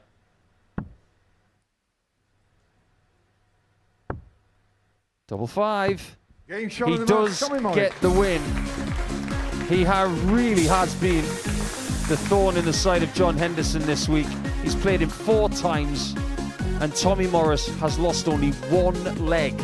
Because of this 4-0 victory, he goes through to the semi-finals, and John Henderson, unfortunately, the World Senior Champion from a couple of years ago, is going to leave us. Morris wins by 4-0.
Well, that was a bit more like it, wasn't it, from Tommy Morris? A quick-fire 4-0 win against John Henderson. He is back on track on this Saturday night, is the gun. So he is into the semi-finals, as too is Kieran Ford. John Henderson, the player, surprisingly departing us at this early stage. So to our final game of Group 2 now, and it's a meeting between Ashley Coleman and Scott Campbell, and this is how the land lies as far as this group is concerned.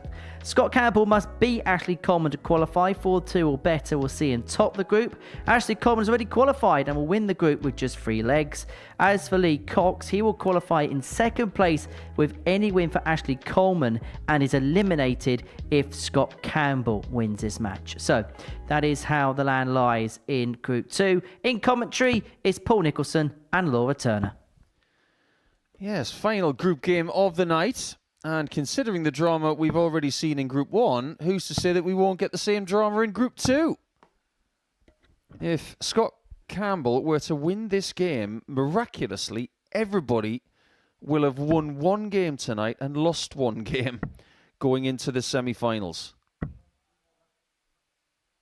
But considering how well Ashley Coleman played in that first game, Laura, you might have to have him as favourite here, because it is the winner of Group C against the winner of Group B. And now that the Scotland captain has lost his undefeated streak, is he a little bit wounded? Yeah, indeed. I mean, Thank you, ladies and gentlemen. First leg, third Ashley through first. of tonight's finalists descended from Scotland. We've already seen the exiting of John Henderson. Scott Campbell will want to keep the Scottish flag flying, but to do so, 60. you feel like he's just going to have to up those levels from that first match, that defeat at the hands of Lee Cox, 4 legs to 3. It was a tight game. It went all the way. But a bit like Kieran Ford, the match before, Lee Cox has now got that horrible weight in the back room. And what do you do in that period of time? Do you practice and be positive and just think, that's fine, I'm going to get back to the hockey? Or do you just sit and wait? 100. It's a peculiar one because traditionally in practice rooms, outside of the Modus Super Series, when you're in a practice room with other players, you might just plug in, listen to music, ignore everybody else.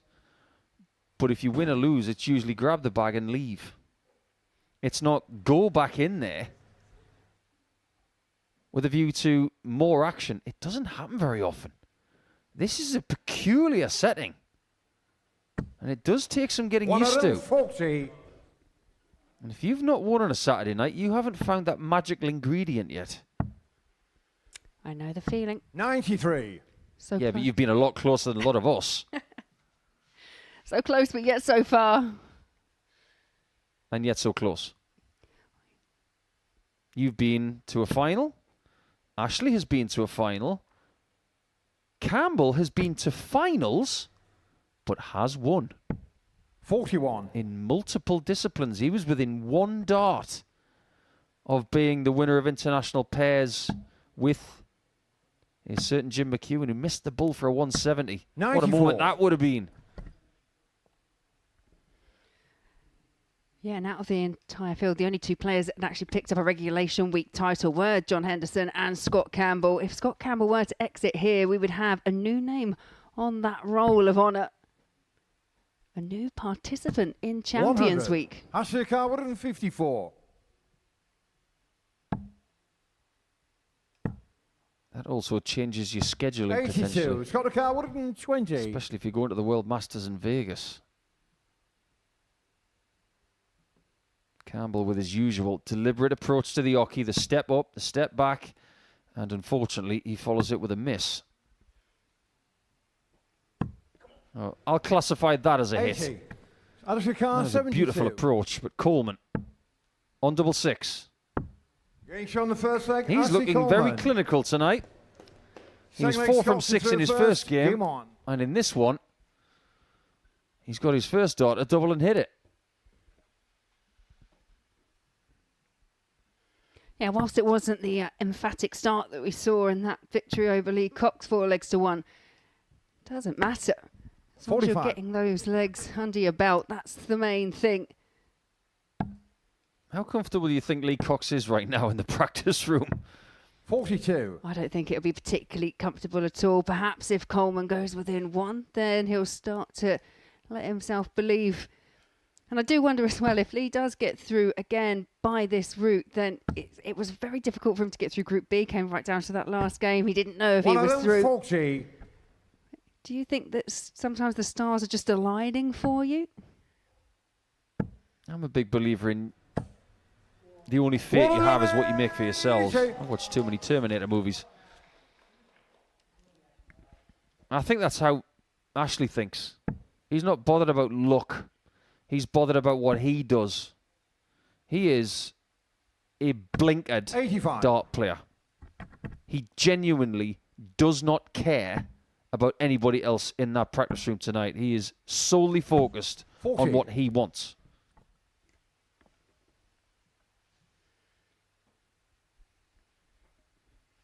Yeah, Scott Campbell has said previously that he isn't one of those players that has that kind of...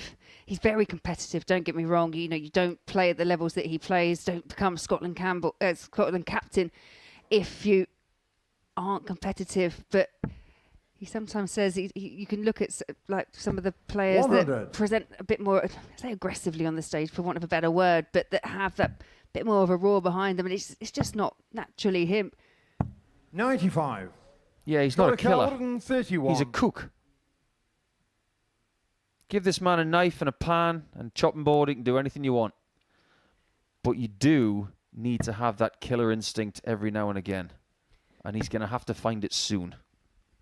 I do think we have like a slot maybe in our Pluto TV schedule for some 95. version of MasterChef. And I'd come down and be a taste tester with the amount of players that we have that come through here that like to cook. I'll be on that panel. Scott the car 36. Oh, you'd have to cook. Oh, no, there goes that idea.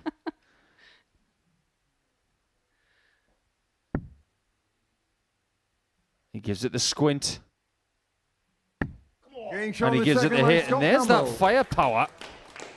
He may be ready to dig deep and to figure out that maybe he has got a little bit of killer instinct in that pocket of his. 81. And if you are up against that blinkered style dart player, don't be afraid to hit them back. After all, this is England versus Scotland. This is not a tickling contest. This is darts between 85. two heavyweight nations.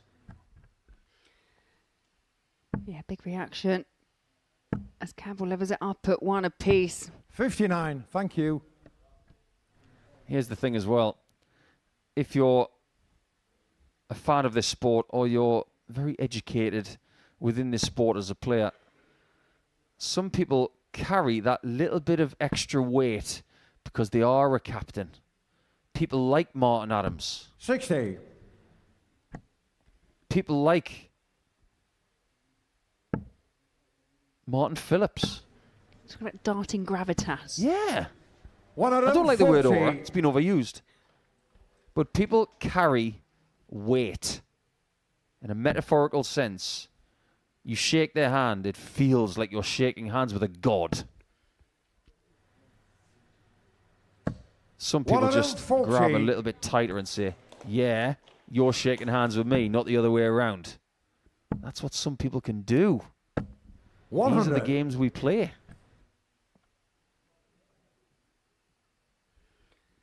But again, it's Coleman who's got the slight edge. First down to a finish. But I do know what you mean. Yeah, there are certain players that just... I'm going to use it. They do have a bit of an aura about them. I don't care if it's overused. Sue 90. That's your car 121. Don't worry, my lawyer is on a weekend off. Bull? 78. Not found. Scott the car 126. Not that his sprint to the board to get the darts would change if he missed or hit it. That's just what he does every time. With Campbell, it is perfect. Can he find the bull? 91. His three-figure finishing was exemplary in Group B, especially on Thursday. Getting shown the He third couldn't hit leg, it there, Ashley but Coleman takes out 43. Everything going with Fourth leg, throws so Scott to far. throw first. Game on. It's all going according to plan. Not for Campbell. But then again, he can be somewhat grateful that it's just the win that he needs. The last thing you want to do in the last group game is have to win by a margin. 50, thank you. Yeah, Paul Hinks just indicating that maybe a couple of people making a bit of noise. It is an intimate arena here at the Live Lounge. And I say, being on the stage, you might 100. sometimes hear that little squeak of a chair as people are moving around. It can be distracting, especially if you've played here all week and it's been deadly silent. 83. It's like nowhere else. Literally like nowhere else. If you can't play in the quiet, you're not going to succeed 100. here. I was talking to someone the other day, and they said, how do you play darts in front of people like this? 121. So I'd rather it was 20,000 than 20, because it's easier. This is as difficult as it gets. I don't know, I can struggle playing by myself or 81. in front of thousands of people. I don't think it makes any difference to my game. 135. That could make a difference to this 80. leg. Can Campbell draw level again? Now this is really difficult now. He's not moving this time. 40. A chance for Coleman to stretch his Ashika, lead to 2. 112.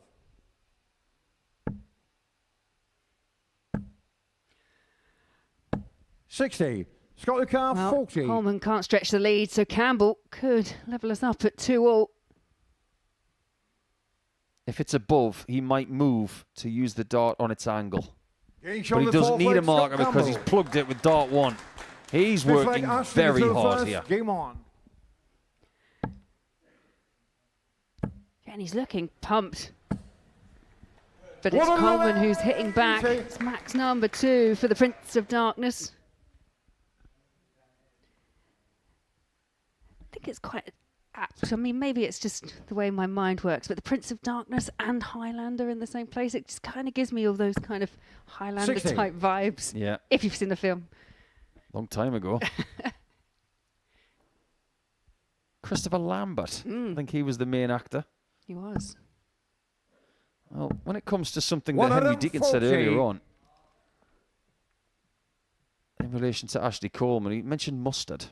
And that reminds me of the movie Snatch.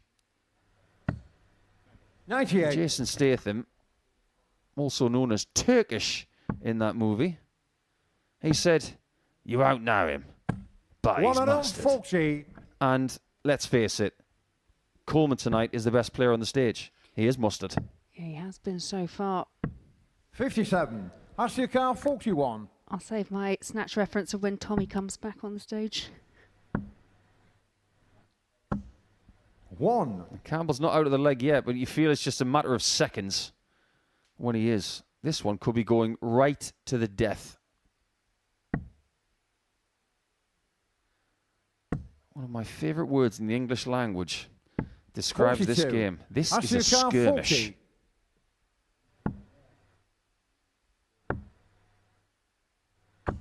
Getting He's shown not messing fifth around leg, on the doubles Ashley anymore. It's Coleman. 3-2 Coleman. 6 leg Scott to throw Coleman first. has Game on. qualified. He's got the 3 legs he needed.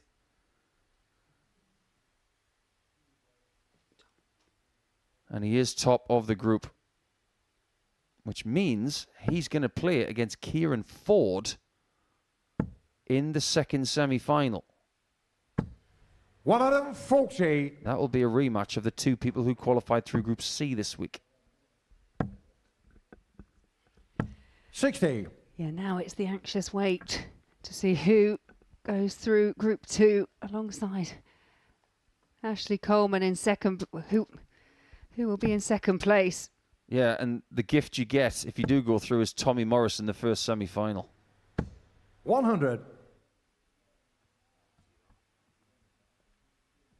To be the best, you've got to beat the best. And the winner from Group 16. A, through. Winner from Group C, through. Winner from Group B, question mark. Yeah, TBD. To be decided. Once again on throw, Scott Campbell is producing the goods, the first maximum. But what will be the struggle? Coleman on his throw has been very good indeed, very difficult to break down. This is such an excellent leg from Campbell. This man is as gritty as sand toothpaste. Do you have some of that? Oh no. 73. But what Campbell's got is another visit. The ability to find 81 after 9 under pressure is something that we 100. saw from 8. Luke Humphries on Thursday night in the Premier League. Campbell's found a little chunk of that. And he's also found a 13 darter to keep his chances alive. 7th and final leg, Ashley to throw Well, first. look at that. Game on. Look who's trying to play the games now. Trying to stare down the Scotland captain, are we? That's interesting. 100. Yeah, you just think, I always think you go through this whole process, and essentially the group stages through Monday through to Friday, they are a qualification process. But it comes down to one leg for Scott Campbell and for Lee Cox. This is what I like to call a pirate leg. It all comes down to one leg.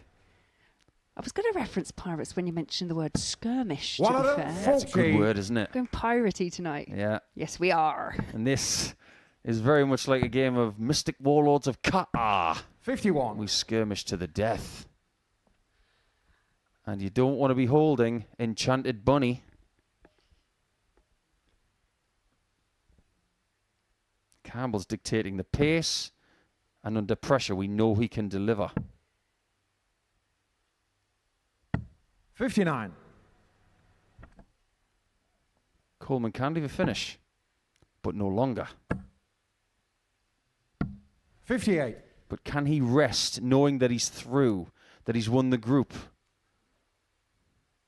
Knowing what you know about Ashley, he'll know everything. Yeah, I would agree with that. And I guess the one thing we did see from Coleman yesterday was once he'd actually made it through, and he made it through with a couple of games to spare, there was a little drop off in terms of performance. I mean, we haven't seen that here. He would have known he's through. It's not quite as high in terms of level as his first match. But this is so 100. delicately poised. Yeah, Lee Cox in the practice room right now might be close to tearing his hair out. I do wonder if the Lee Cox fans that are staring on actually know the ramifications of, you know, how this may play out. They're not going to like this. That really 100. could have been a little bit better, but it's a finish. It is a shot to qualify for the semi-finals. 100. Scott Lucar, Massive 124. last start from Ashley Coleman, just applying pressure to this 1-2-4. And Scott Campbell will not be rushed.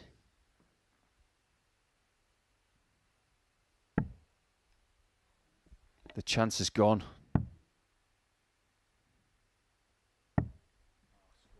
$41. He's got a lot in his Asuka, mind. 92. He might be leaving the stage for the last time here this week. Was that the time 40. for that? With Scott that Lucar, marker on the 83. 60? Oh, I don't know about that player. No, and the way that he glanced over, it felt like a bit of an afterthought. He was staring down that treble 20 and then decided to move across. And we're talking about a player that in this match has taken out 72 with 60 double six as well. That really does not sit right with me. Let's see if this sits right with the Scot. Time for the hammer. Right in the middle. Scott Campbell. Wow, what a shot that is from Campbell. He does progress with Coleman, but with that bullseye, he has taken Lee Cox and eliminated him. Captain Heroics. That's what you should call that guy. Incredible drama at the end of the group stage. And somehow, over the next 10 minutes, Scott Campbell has got to gather his thoughts because he will take on Tommy Morris in the first semi-final tonight.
Welcome back to the Modus Super Series, where the group stage action on this Saturday night has come to a close. As you can see, 3 of the 6 games went the distance, and we now know the 4 that will be competing for the 5th spot through to Champions Week. Well, 2 of the favourites, or maybe 2 of the fancy players tonight, have been eliminated. John Henderson and Lee Cox are out. It's Tommy Morris against Scott Campbell and Ashley Coleman against Kieran Ford in the semi-finals a little bit later on this evening. So that's what we've got to look forward to this evening. Laura Turner and Paul Nicholson have been watching every single dart in the commentary box, and they join us here in the studio now to look back at what we see to the group stages and to look forward as to the rest of the evening's action. First things first, the script that we thought was going to be written straight from the get-go was just ripped up, wasn't it? Yeah, and I think it's a testament to any player watching on to kind of never give up, never let your head drop in a match, because Tommy Morris at 3-0, he just looked unstoppable. And it proved that that wasn't the point. And Kieran battled his way back in, took a few of the chances when he got them, and ultimately got across the line 4 legs to 3, giving Tommy a lot of work to do. we thought it was going to be a tight night, and the games so far have played out that way. Yeah, and everybody's won against the darts, which is a bit weird. But it has been a bit of a strange evening, but in a nice way, because I think the word that has been hovering around this place like a ghost is unpredictability. You thought that John Henderson had done enough in his first game to put himself on that pedestal of progression, and it turns out that when he came into his second match, he just wasn't able to rubber stamp his invitation to the semi-finals. So unlucky for John tonight, but I think Lee Cox is the person who's probably got no hair left, because after that last game went 4-3, he's the one who couldn't do anything about it. Let's analyse the night by going in reverse order and kick off with the game that we've just seen. Scott Campbell is a granite player. And when push comes to shove, I don't know what it is, but he just has this something that he's just able to claw at, and he just did exactly that there against Ashley Coleman. Yeah, and he really had to. I mean, the bullseye finish. We were actually saying, well, I was actually saying in comms, sometimes he's quite a placid player up on the hockey. You don't normally see much from him, but he just knew the importance of that, and he let go, had a release at the end of every single leg that he won. He had to dig really, really deep, but he is now the only player left in the field that has won here before. He knows what it takes, and it is darts like that. I like this version of Scott Campbell a lot. We all know the friendly side of him. We all know that he would do anything for anybody else, and that's a captain-style quality. He's got to look after himself. You know, if you want another weekly title, go and get it. You're not going to get anything by being nice to people, not in this setting. So when I see him like that, and I'm with Laura, I've not seen him like that before, but I like it.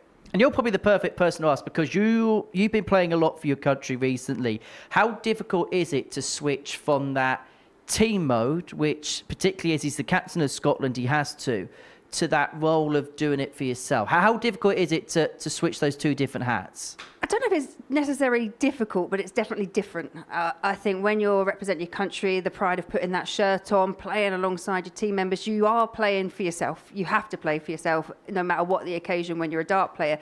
But you also have the rest of the team that's relying on you. The difficulty, I guess, comes is when you are playing as an individual, you know, it's just all on you. It's all about how you think, how you focus, how you approach the matches. But the amount of experience it gives you when you've played in different environments, you can draw on all of that and hopefully get the best version of yourself. And we're seeing some of that from Scott Campbell this week. However, it wasn't always plain sailing. Lee Cox won the opening match, and we thought maybe the picture could be so different. Very true, but isn't that what Saturday nights are all about here?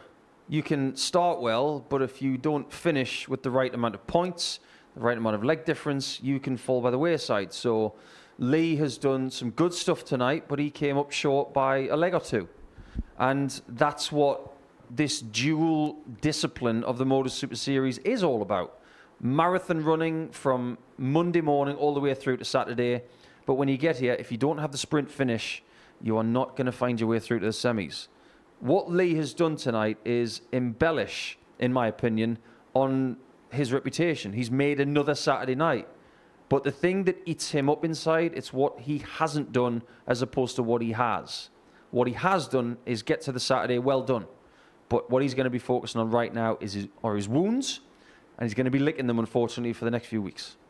As for Ashley Coleman, he lost that game against Scott Campbell. Can he count himself a little bit fortunate he won the opener against Lee Cox? I don't know if you'd say fortunate, because he played so well. I'm just thinking back to his group stage, actually. Ashley Coleman said he wanted to really apply himself more than anything on the Thursday to make sure he had that lead, to make sure he was in a really good position to qualify. And I wonder if we saw a little bit of that tonight, because to start off with, he was throwing everything at Lee Cox.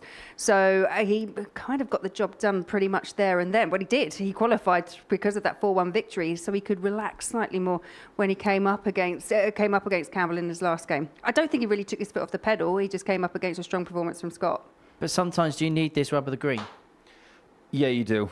Now, if somebody makes a mistake that you can see, it's not the mistake you're making. Let's say that Lee does miscount and gives Ashley these opportunities to win that game. That's not on him. It's on the person who makes the error.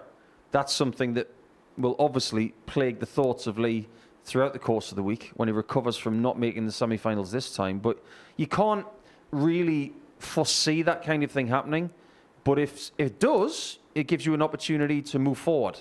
It's all about steps, this game. Get from here to the next step.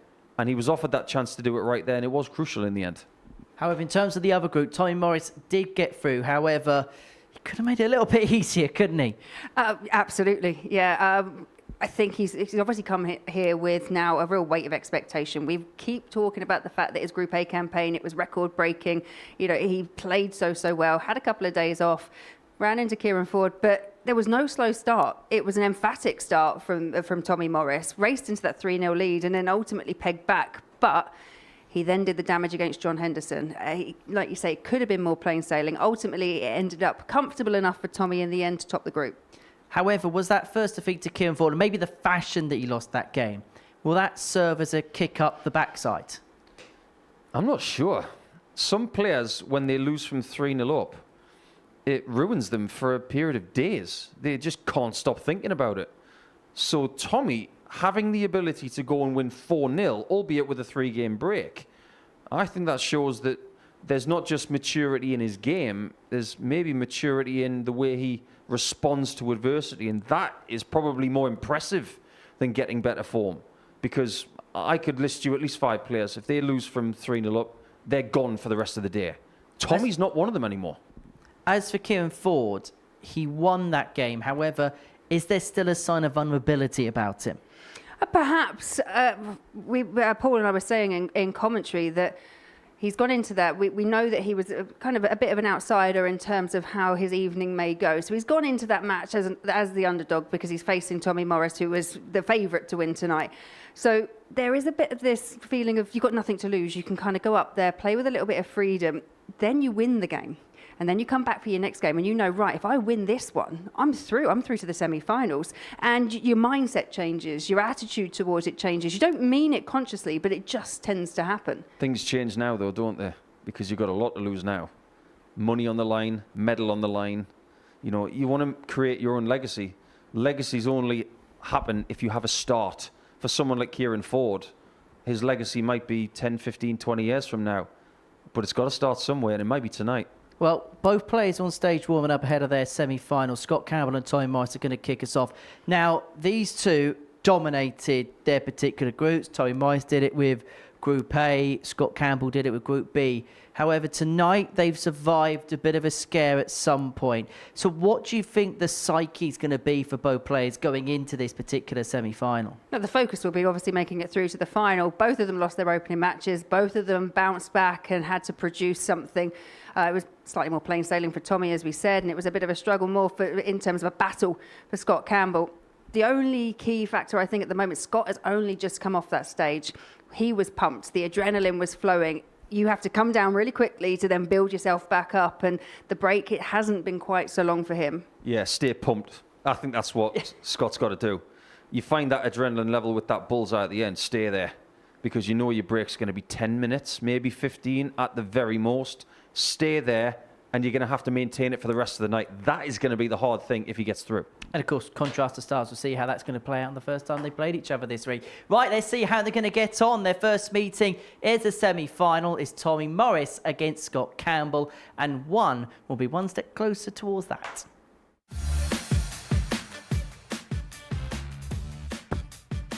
Double 5. He does get the win.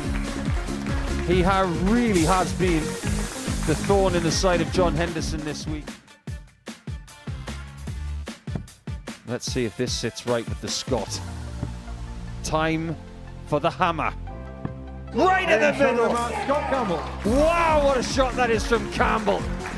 He does progress with Coleman, but with that bullseye.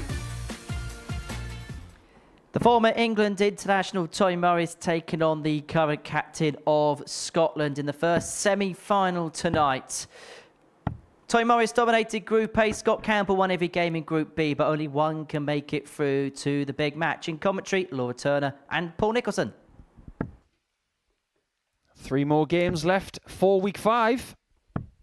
And time for someone to write a little bit of history for themselves. Tommy Morris is yet to pick up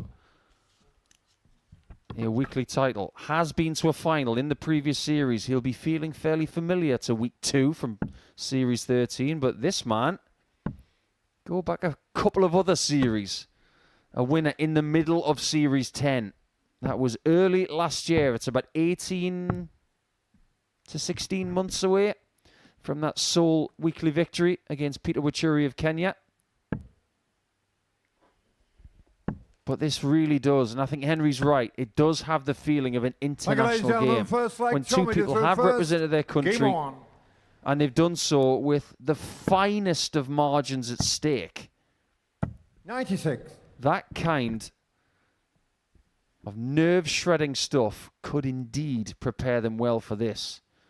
You, as an England international, Laura, you'll understand that when you play for your country, it's not always best of 3, best of 7. It can be best of 1. Yeah, best of 1. That's brutal. We've got that coming up. Scott Campbell has referenced it already. The Six Nations 100. in a few weeks' time. I mean, this is going to be brilliant preparation for him. But imagine being able to go there and say you're now a 2-time weekly winner at the Live Lounge, at the Modus Super Series. Well, that's the target. But he has to get past Tommy Morris, who... 60. I'm with you. I think, the mental fortitude that he showed to bounce back after the disappointment of relinquishing a 3-0 lead in his opening match shows some strength and some real progression in Tommy Morris. Maybe he's getting used to playing best of 11, because he has been on the Pro Tour this year, getting some very decent results. And when you learn these other disciplines of playing best of 7, best of 9, best of 11, even a little bit longer if you make it to the UK Open and beyond, it builds resilience. 83.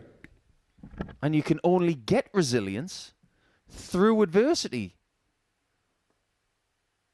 You don't get resilience from everything going well. You get it from things going wrong. 81. Dominic 141. Double 19. Well, 89. Double Dominic 12. 160. So now a 3-figure out opportunity for Scott Campbell.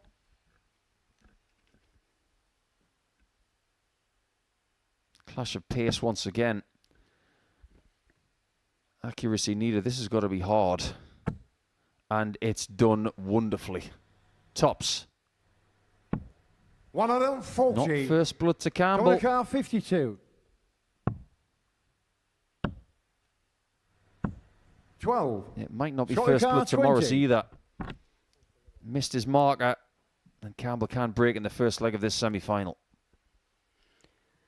And that process again, just that little step up onto the oche before finding where he's comfortable.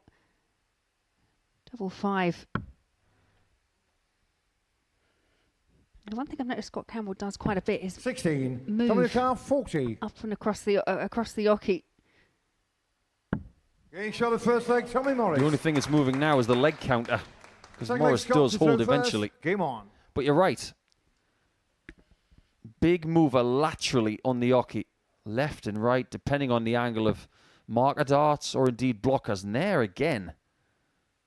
Just looking to glance it down that long barrel and stem combination. 100. And it works on dart 3.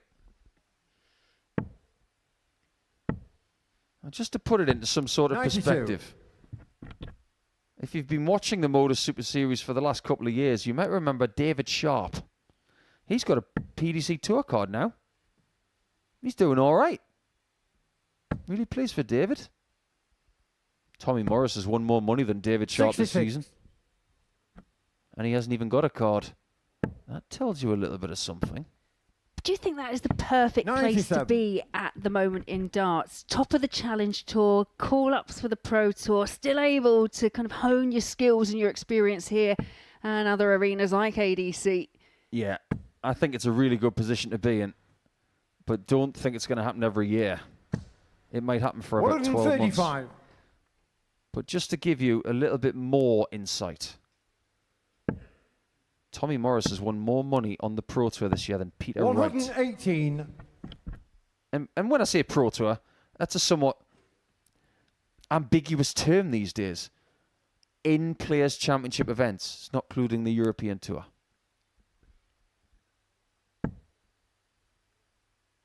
No wonder his confidence is starting to soar. 140. He's even referenced the fact that big name players have actually come up and complimented him on how he's played, and he's kind of taken that to heart, and he's just 60. really Just just 60. enjoying the experience. Yeah, it's like Ed Sheeran coming up to you and saying, well, that's a nice song you've written. How's your doubling this time? He doesn't like the angle. 40. I'm surprised he didn't move to the left 34. again.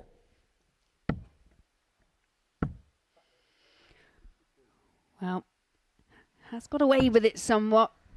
90. Scott your car 20. I was quite surprised that he went for the treble 18 on dart 2 there. Traditionally, lefties like 10s. Phillips, Webster, Wade, Meikle. I could go on and on. Campbell has said this week, though, it is not his favourite double. It is not one he would opt to leave. Scott Campbell. He doesn't mind double 5, though. Third leg Tommy to through first. That's the double they got Morris through. And it's the double that Campbell equalises with in this first semi. 100. You never know. This could be like Thursday night at the O2 in London, where every single game from here on out goes the distance. 59 legs of darts at the Premier League playoffs. What an incredible evening it was. And we've already had 3 4-3 scorelines tonight. I would not be surprised if we get 3 more. 60. I think I covered 38 of them and you must have covered 40 of those legs. Well, who's counting? My throat was after 2 semi-finals in a row. The good news is this is only the first of 2, Laura. 40. Look at that. I like this fiery Campbell. It suits him. 140. I think Henry is absolutely spot on when talking about Campbell. He is granite. He's from Aberdeen. He's from the Granite City. 140. He's finding the red very, very well. And Aberdeen are all about the red. It's the colour of their football team.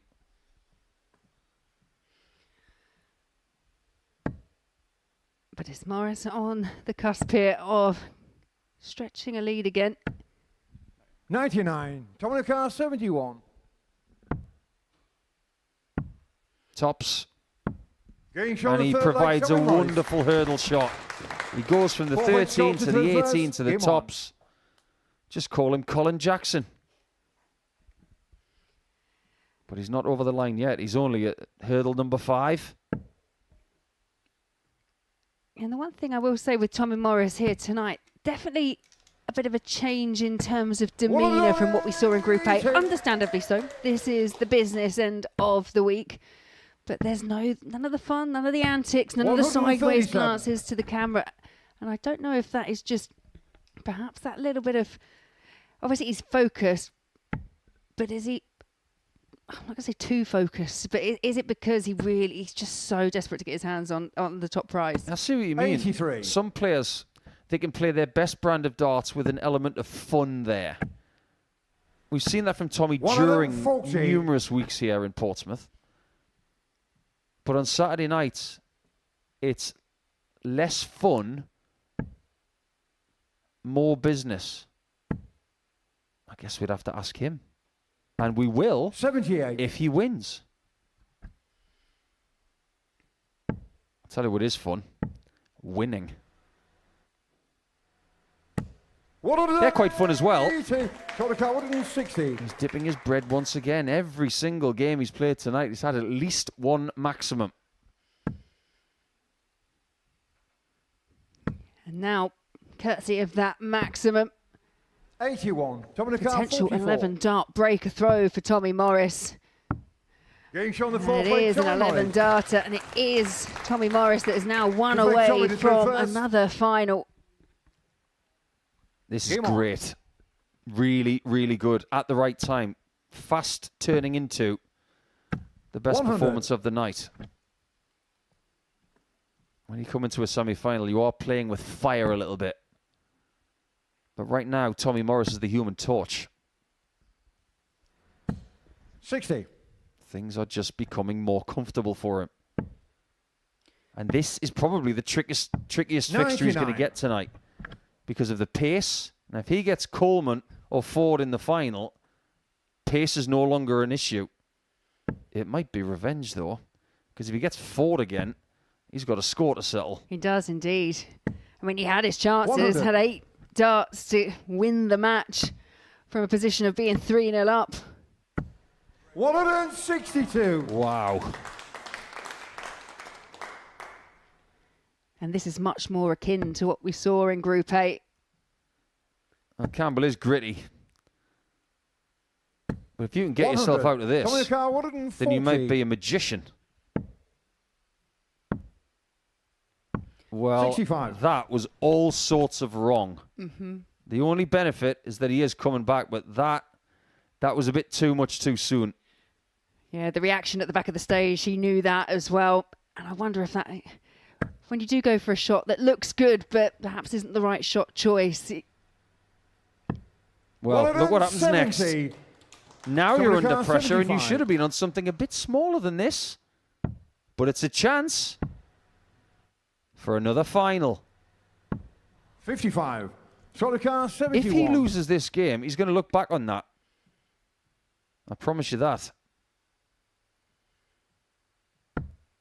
He's still got a chance. 1 dart in hand. And he's 39. not able to find it, so Morris has got another handful of darts 20. to make the Week 5 final. And for the first time tonight, he's taking his time. Yeah, different approach here by Tommy Morris. Over the top. He's going to have to keep going to the right. He can't hit it from the left. He can't. But he's going to try. And succeed! The best dart of the night. And Tommy Morris is back into a final for the 2nd consecutive series. Will he go one better? His confidence will soar because he's taken out the very experienced and very dangerous Scott Campbell. And how? 4 out of 9, 4 legs to 1. He is in the last match of the week.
Tommy Morris is a weekly finalist again, and he's looking to go one better than his exploits in Series 13. But to do so, he had to try and find a double 10 from that angle there.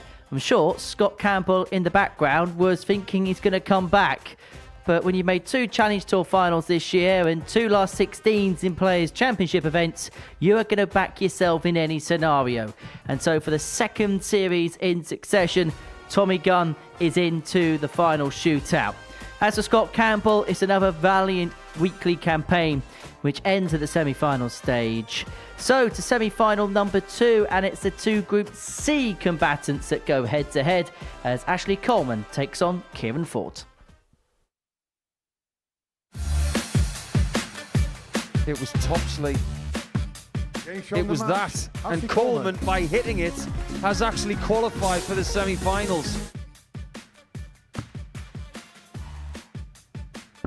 He can hit the double, and somehow he grabs the first 2 points of the evening. And so for the right to take on Tommy Morris in the final, Ashley Coleman takes on Kieran Ford, being watched by Laura Turner and Paul Nicholson. Many thanks, Henry. Intriguing game, this one, because you've got someone who bossed Group C and someone who came through it with adversity. Third time tonight we've seen Kieran Ford on the stage.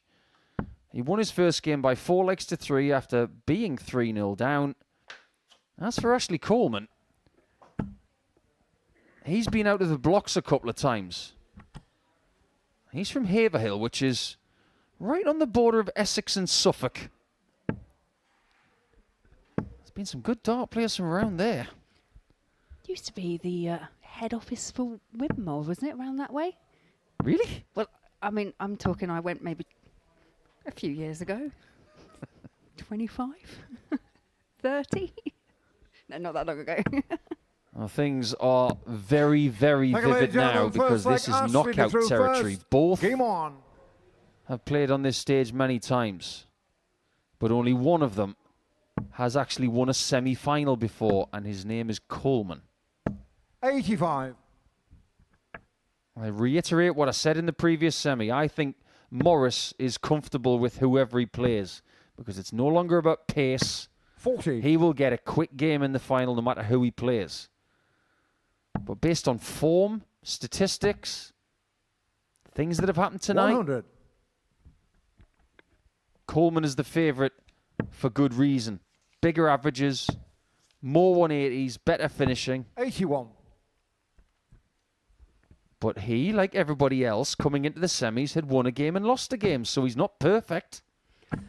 No, and let's not underplay the fact that Ford was a bit of a giant killer in his opening match because Tommy Morris was odds-on favourite. 85. Ford found a way to defeat Morris 4 legs to 3. Morris is now already in the final. 96. Correct me if I'm wrong, but when Coleman missed that treble 20 with his first dart there, he looked disappointed that he wasn't taking 136 out. When he's 85. almost 160 in front. I think that gives you just an indication of exactly where he feels his game is, and it's a 13-darter to open up proceedings in semi number 2. He's looking pretty comfortable. Here's the man from Haverhill. 30. However, Ford at the minute, he's approaching 140. being just the tiniest bit out of his depth. I think he's going to have to find a new level of confidence. Not in 5 minutes, not in 2 minutes, probably in the next couple of visits. Because Coleman is fast. 96. And he gets a kick out of beating people quickly. He just doesn't give you any chance to kind of stop or just assess where you are within a match. But 85. It was the same scenario when Kieran Ford faced Tommy Morris, another speedster up to the oche. 43. We did comment that we thought Ford may have been just dragged into the speed of his opponent. Could be doing the same thing here. 45. Just looks a little bit disjointed so far. And Coleman's already got the darts away from him, and he's extending his lead. But this is new territory for Kieran Ford. Just as I mentioned, been on the development tour since around 2023, and we've seen year-on-year progress from him. He's done very well to make it through to another 43. weekly final. Now he's made more progress, made the semi-final. Now, the only way that Ashley Coleman makes progress tonight is if he wins. Third leg Ashley to throw first. And he's already halfway to the final in 3 minutes.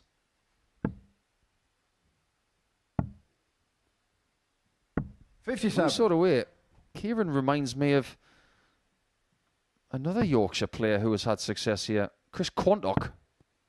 Same build. Not exactly that different in the hairstyle department. 119. Quanny is left-handed and Kieran is right-handed. We could be here all night talking about dart players from Yorkshire in England. We could say the same for dart players from Essex or Suffolk. 59. So many counties in this country that can be very proud of the people who have been successful from said counties. And these dart players want to add their name to that list tonight.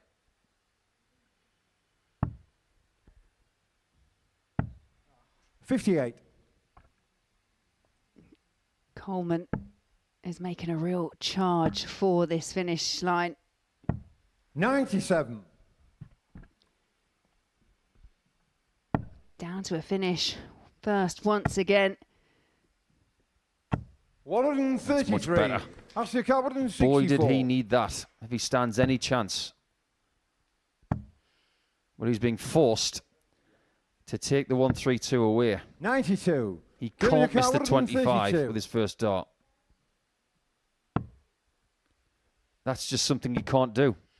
Because Coleman, who's on 72 again with 3 darts in hand, let's see what he does this time. Yeah. Yeah. Well, it's tops for a 3-0 lead. 3-0 it is to Ashley Coleman. Ashley Coleman finishing masterclass so far. Just one miss at the outer ring. He's at 75% 3 from 4 and averaging just a fraction over 98. Yeah, Coleman is serving up a masterclass in the finishing, and so far for Ford, this is a disaster class. Yeah, Ford, because of the power scoring, really, of Ashley Coleman, hasn't had a chance at the outer ring.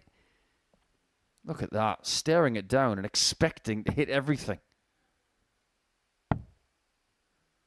Make of that what you will. 96. But that's innate confidence. But Ford has been in this position already tonight. And the one thing that we did admire from his performance in that opening match against Tommy Morris was the fact that he didn't really let his head drop. He did persevere within the match and did find a way across the line. But you can't keep putting yourself in this position. Well, no, it's not ideal, is it? Let's be honest. If you're Luke Littler going 5-0 down at the World Match Play, you think, oh, that's okay. He's got plenty of time. But this is a short format. It's the equivalent of going down 9-0 in the first round and having to win 10 in a row. 98. Very sensible. I like that play. So he hasn't lost his head yet. No, and this, his first opportunity at the outer ring.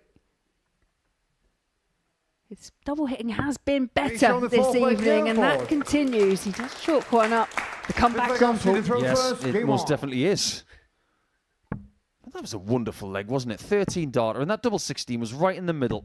81. Just a little bit of proof as to what he can do when the pressure is on.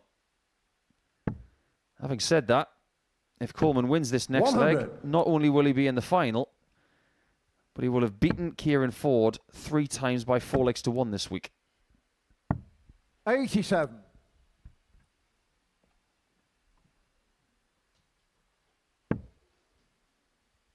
It is peculiar, isn't it? One thing we're going to get tonight, and we don't know who it will be in the final yet, because that is brilliant from Ford. We're going to get a match between Tommy Morris and the winner of this one. 140. in a week that involves 104 games, that's going to be the first meeting between Morris and his opponent.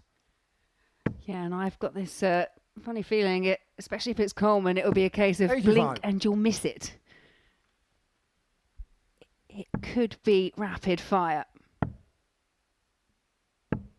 59. Get in your car, 136. Like a prized pig, there might be a twist in the tail. Watch out. 120. Oh, that was a big opportunity, wasn't it, for 3-2? He's still got a big chance of 3-2. Well, he's just held in 90. 13. He's got an opportunity here to break in 13. And just like the first match, he's just found an extra gear when you felt like the game may be over. That's awkward. He needs a Tommy Morris style dart now. 8. Oh my word, how has that not landed? 44. All your wishes have come true, Ashley Coleman. Because you are now in the final. You will take on Tommy Morris tonight for his elusive first weekly title, and somebody is going to get their wish in week 5. Tommy the Gun will take on the Prince of Darkness, because Coleman was very impressive in that semi. Another 90+ average, great on the doubles. What more could you ask for? The final is set.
Welcome back to the Modus Super Series, where the final is now set. This is how it all began, with the group stage games and then the semi-finals, which Tommy Morris got the better of Scott Campbell by 4 legs to 1 before Ashley Coleman, before the break, got the better of Kieran Ford by the same scoreline. So the final is going to be fast and furious as Tommy Morris takes on Ashley Coleman for the 5th place through to Champions Week.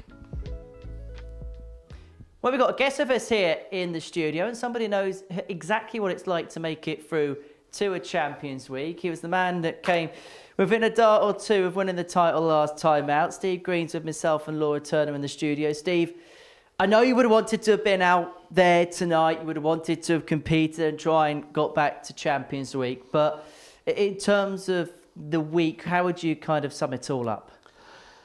In all fairness, I think the best players have got through to the finals night, and it's deservedly so. You know, Tommy started off as probably the favourite for the week. Scott's got here by going an undefeated group. Ash has had a near enough perfect performance as well in Group C. You know, it can't ask for much more than what it's got, to be fair.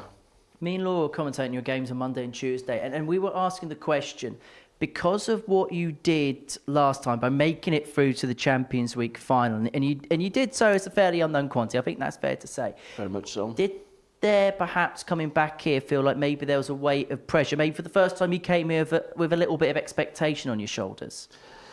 Yeah, probably there was from subconsciously, but I always come, as you know, Henry, we've spoken about it before, I never come here with expectations, but there was probably a little bit more pressure on me this time around, knowing what I've accomplished previously.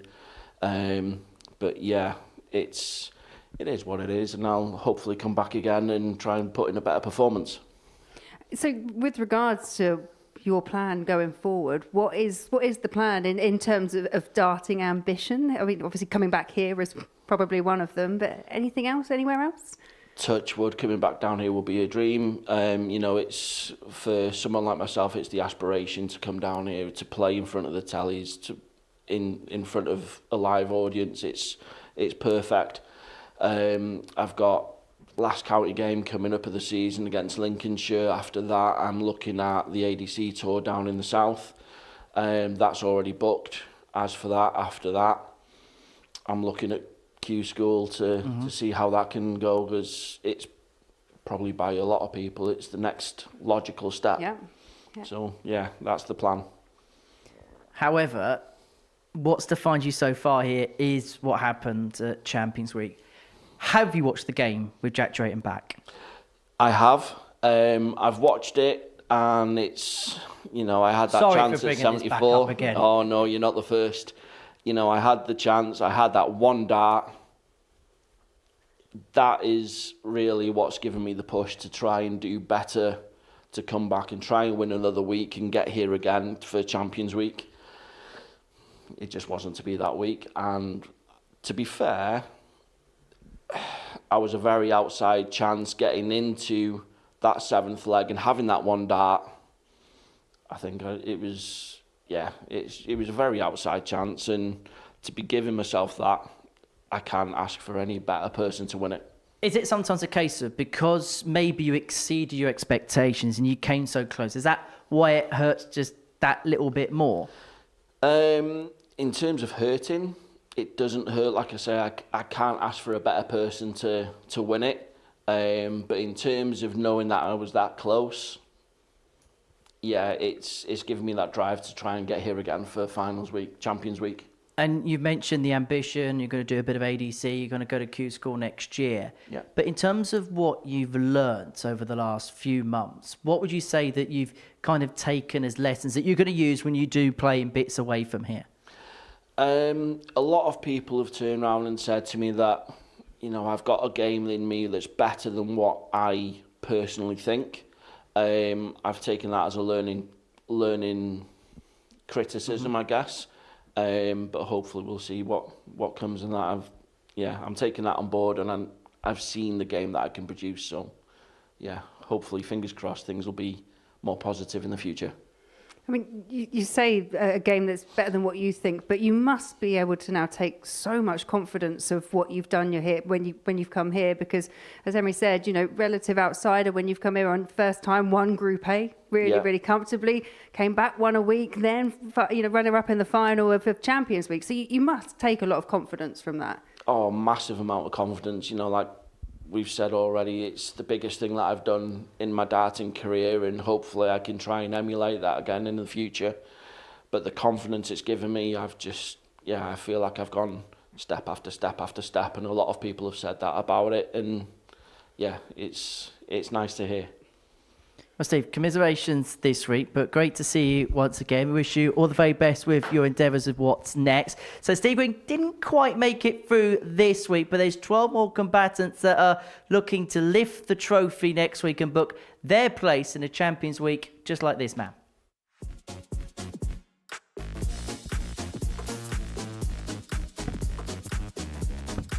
Oh my word, that is world class.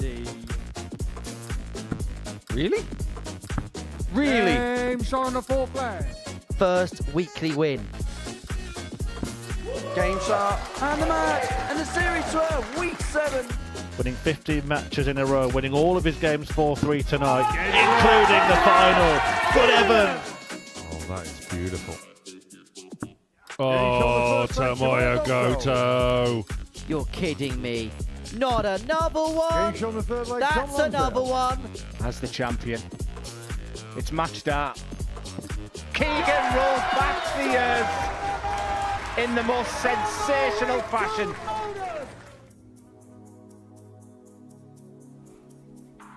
Well, that's what we've got to look forward to when Monday morning arrives. We're going to see Keegan Brown. He's looking to win a second weekly title. Tomoya Goto's back for a second appearance here. Tommy Lishman, a player very much knocking on the door of a weekly title. And a certain Aaron Turner's going to be in action in Group C. Strap yourselves in. I think the fingernails might be bitten to its core, potentially in the commentary box later in the week. We get underway Monday morning from 9:30. But to the serious business of tonight, as we head towards the final, it's going to be a meeting between Tommy Morris and Ashley Coleman, and that was after the pair won their semi-finals 4-1 respectively over Scott Campbell and Kieran Ford. That's going to get underway in around about 5 minutes' time. So let's look ahead to the final. Nico's rejoined us. What's this, change of formation in the studio? Nothing wrong with that, is there? Going from a 4-4-2 to a 4-3, whatever you need after that. Sean Dyche, eat your heart out. But let's talk about the two semi-finals we've just seen. And we'll go in chronological order. We'll begin with Tommy Morris, who set his stall out rather quickly against Scott Campbell. Scott tried to threaten a mini comeback, but in the end, Tommy just had a bit too much. Yeah, he did. It was the same sort of start that he had when he was playing Kieran Ford in the first game of the night, but this time he was able to get over the line. He gave himself plenty of opportunities to get that large win. Ultimately, it was by 4-1, and he did it with a wonderful dart at the end. And I think Laura and I covered it quite well in commentary. We had the chance to talk somewhat briefly about what it's like to lose a game, which he did from 3-0 up, but then his ability to come back and put it right.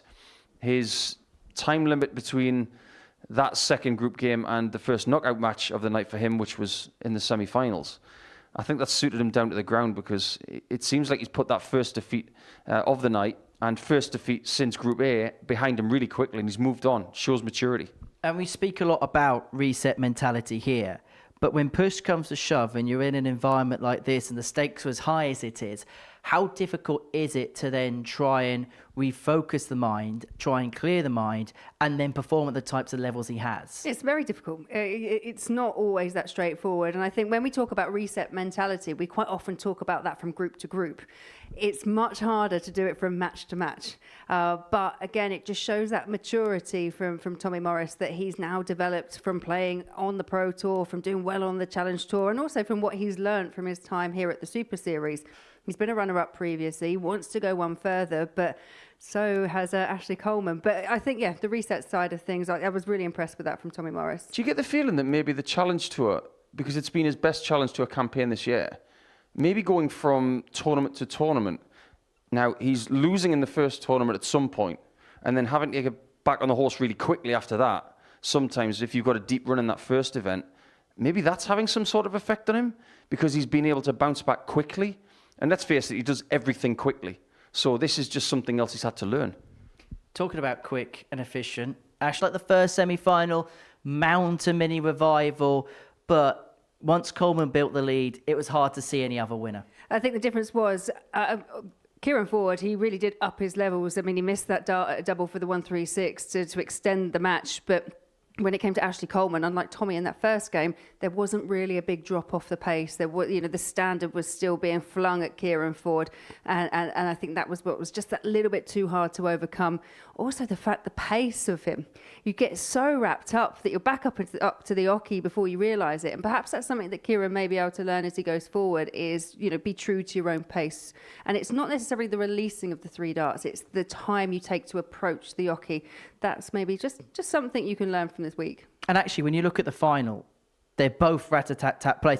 Is there a potential fear that because they're both so quick that they could find themselves just wrapped up in this time warper pace? Yeah, there are question marks about these two players. I'm not going to lie about that because we've seen tactical question marks from both of them tonight.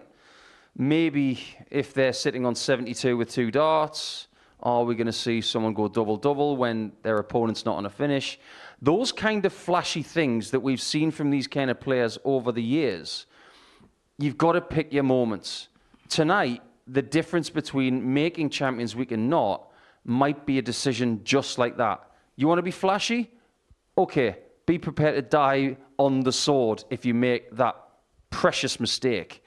But if you can play with the textbook and you can get some really good execution here, your medal could be around your neck in the next 15 minutes. Very quickly, because the players are about to get underway.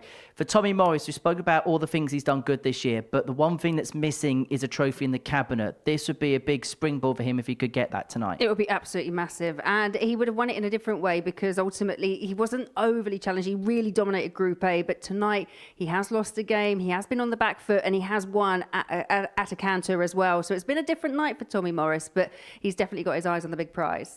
Eyes on the prize. It's Morris against Coleman for the 5th spot through to Champions Week. Over the top. He's going to have to keep going to the right.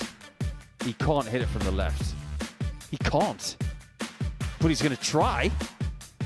And succeed!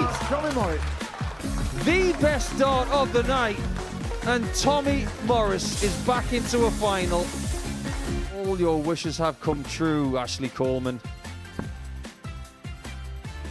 Because you are now in the final.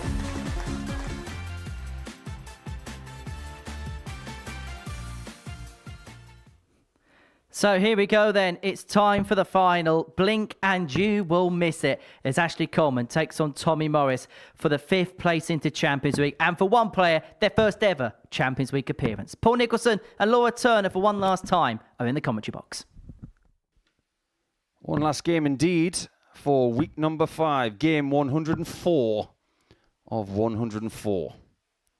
We've already got Huntley through. He beat Mark Durbridge by 4 legs to 3. Neil Duff beat Steve West in week 2 by 4 legs to 2.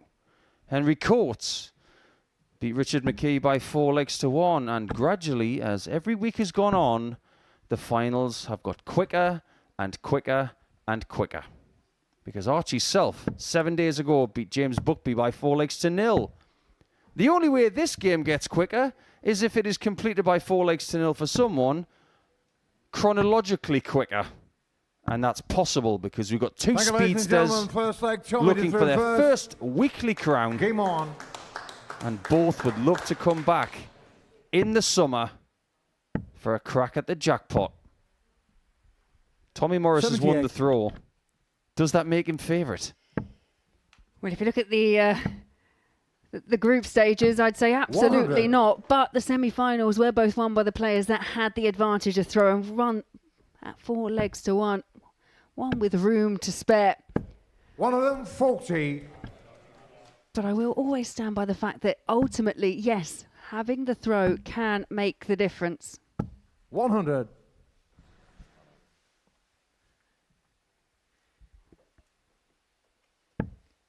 And it is Tommy that's made just the slightly stronger start. 78. Of the 2.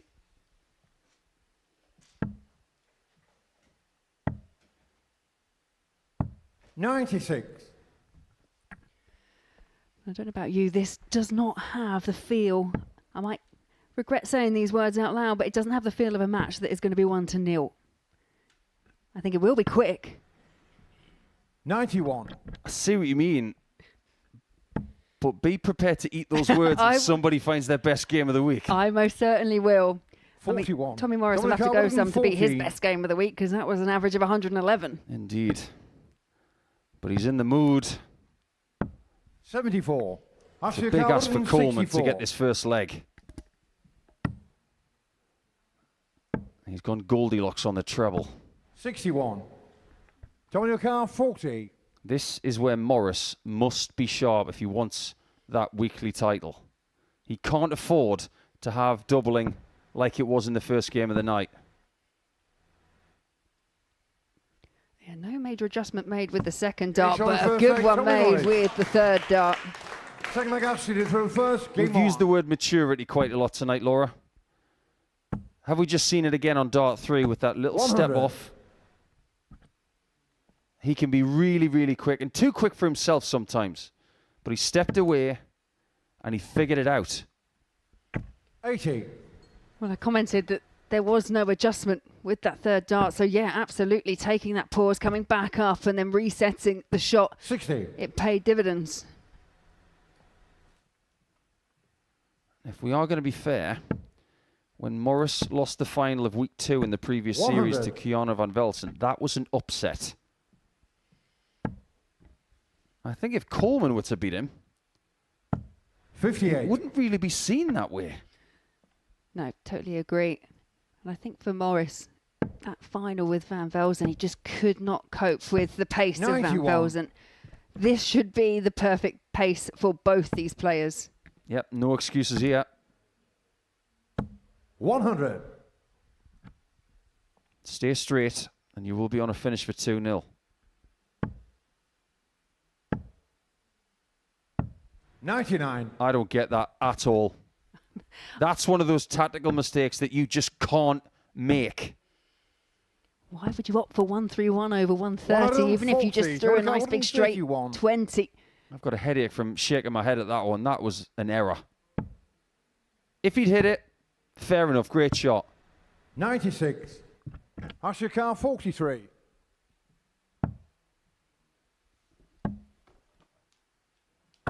That is an equaliser from Ashley Coleman. And it's not the first time tonight where he's used a wonderful marker on tops and slotted it straight after.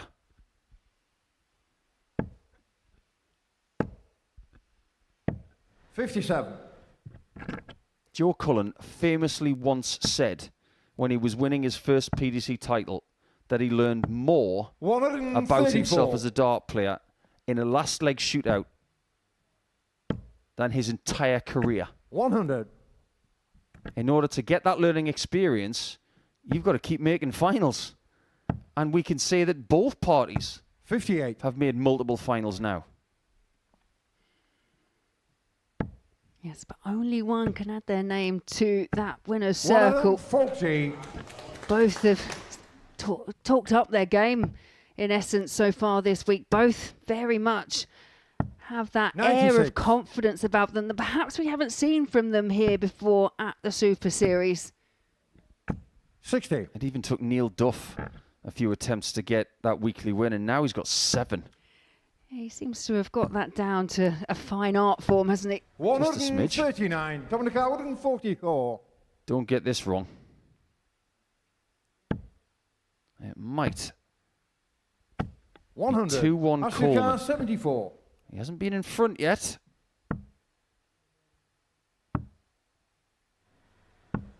54. Dominic Carr, 44. Double top does not come to his rescue this time.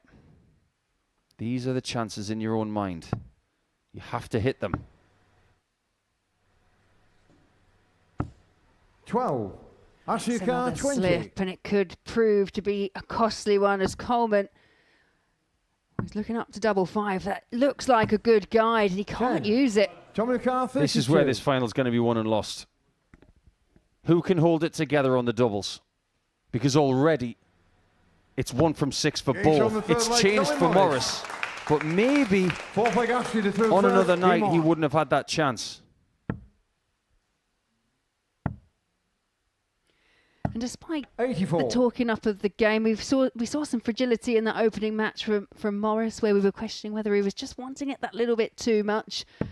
And as for Coleman, he is confident. We know that he's confident, but when you get into this position, when it is a final, sometimes the nerves can start taking over. Indeed. 60. Nerves are about management. Nerves tell you that there's an opportunity because you want something.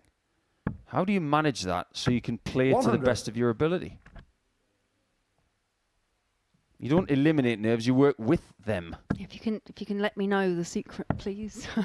139. Still worked it out 20 years later. But yeah, absolutely, they can be a positive thing if you can embrace them. 136. Turn them almost into like an adrenaline. Turn them into a superpower. 58. This one is starting to turn in the favour of one of Dorset's finest. 85. I think he's got that spot on. 60. He didn't go for the extra 25 because he was facing Coleman, who was on a 3% shot. Yeah, it's a calculated 100. risk, isn't it? It was a bit 40. awkward, the position of that dart in the bullseye. Well, Coleman had a break opportunity. The last leg missed 4 darts at it. Tommy Morris now has a chance of his own, and double 10 has been a bit of a nuisance for him tonight. Yeah, but the last time he was here, from this angle, he hit it. 30. Oh, that's 60. Pesky. And he's now 2 from 10 on the doubles.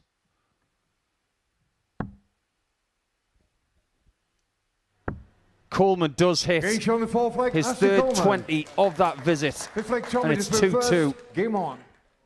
Remember week 1 when Huntley and Dudbridge both were right at the end and they just about inched 140 towards the shot that needed to be hit to make it through to Champions Week, and Huntley just about made it through. We might be in similar territory here in the next 5 minutes.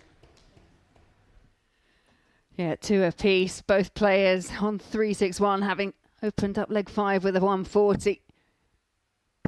140. Games like this, your head starts asking questions. Can I win? Can I survive this? The answer has to be yes. You've got to back yourself. And it looks like they're both doing it. Yeah, Tommy Morris down to a 1-2-1 finish after 9 darts, but Ashley Coleman's going to be on something much more achievable. 123. Well, it's haymaker time. How many bullets have you got? The chamber 57. was empty. Ashley 58. And Coleman could still get the lead. 48. Severely dragged that one left. That is another freebie for Tommy. Well, he genuinely could have lost this match by now. But they're both doing the same to each other. Tommy Morris has had the opportunity to break. Coleman's had a couple of legs where he could have found a breaker throw, but he continued on throw. Tommy Morris, 64. 140. And now all the pressure just heaped back onto the shoulders of Ashley Coleman.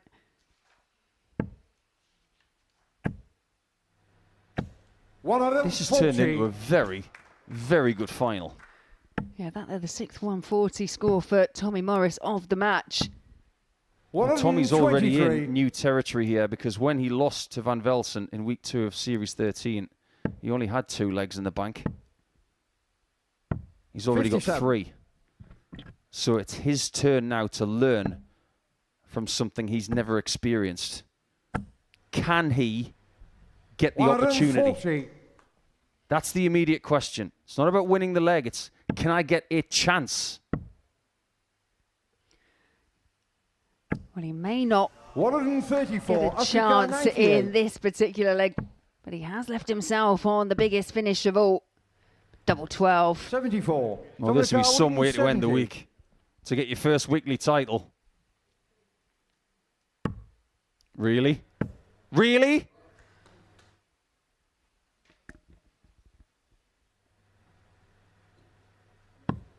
145. Not Ashley really. Carr, 24. But it is a dart. Getting shot on the sixth leg. And it Ashley might be the Coleman. only one he gets. Because Coleman has equalised Semi-final leg, again. Tommy to throw first. Game on. That would have been one of the most incredible endings to any week. And we were both holding our breath in comms. What a way that would have been to seal a 81. win. But the wait goes on. And that's just, it's almost like a pang to the heart, isn't it? You're one dart away from a win. Now he's 501 points away if he's going to lift the title. But Coleman's made the better start. 100. Still a 50-50 game. And this game is 11 and a half minutes old. 96. It's changing by the second. You play 55. all week for the opportunity to make it through to finals night, and it comes down to just one leg. It's now come down to half a leg. 98. Coleman's done really well to leave a finish from there. 95. He's Ashley on Carr, 170 again, but 167. Coleman has got the upper hand. Well, the combination finish off for 78. Coleman. So over Tommy to Carr, Tommy Morris. He 170. missed this the previous leg. And this time, he cannot get the shot started. 98. Ashley Carr, 89. 2 darts in hand for the match, Yeah, but he shot only on the needs match. the one, And the winner and of the it Modus is Super heartbreak Series. once again for Tommy Series Morris 14, in week the 5. final, The Prince of as Darkness, Ashley Coleman is victorious. A huge celebration from the Prince of Darkness. He has emerged victorious. Tommy Morris had the one match start off the back of the 170, but it wasn't to be once again for machine gun Tommy Morris. There you see the tail of the tape. 3 legs to 4 in favour of Ashley Coleman. It's disappointment for Tommy Morris, but it's congratulations to Ashley Coleman. Indeed it is, and he's going to be a very popular winner as well, is Ashley Coleman. It's going to be a win which is going to reverberate some headlines. It's going to reverberate across social media. He's worked very hard as Ashley Coleman to get himself in this position to win a weekly title. He said that he's trying to dedicate himself more. He's working hard on his game, and that hard work has paid dividends. For Tommy Morris, he's having a superb year in 2026, but it's another final defeat for the gun. So Ashley Coleman is the 5th player into Champions Week. Let's hear from him now with Paul Nicholson. Ashley, what a night. This is a long time coming. You don't tend to show a lot of emotion when you play darts. You throw from the hockey, you retrieve, and then you leave.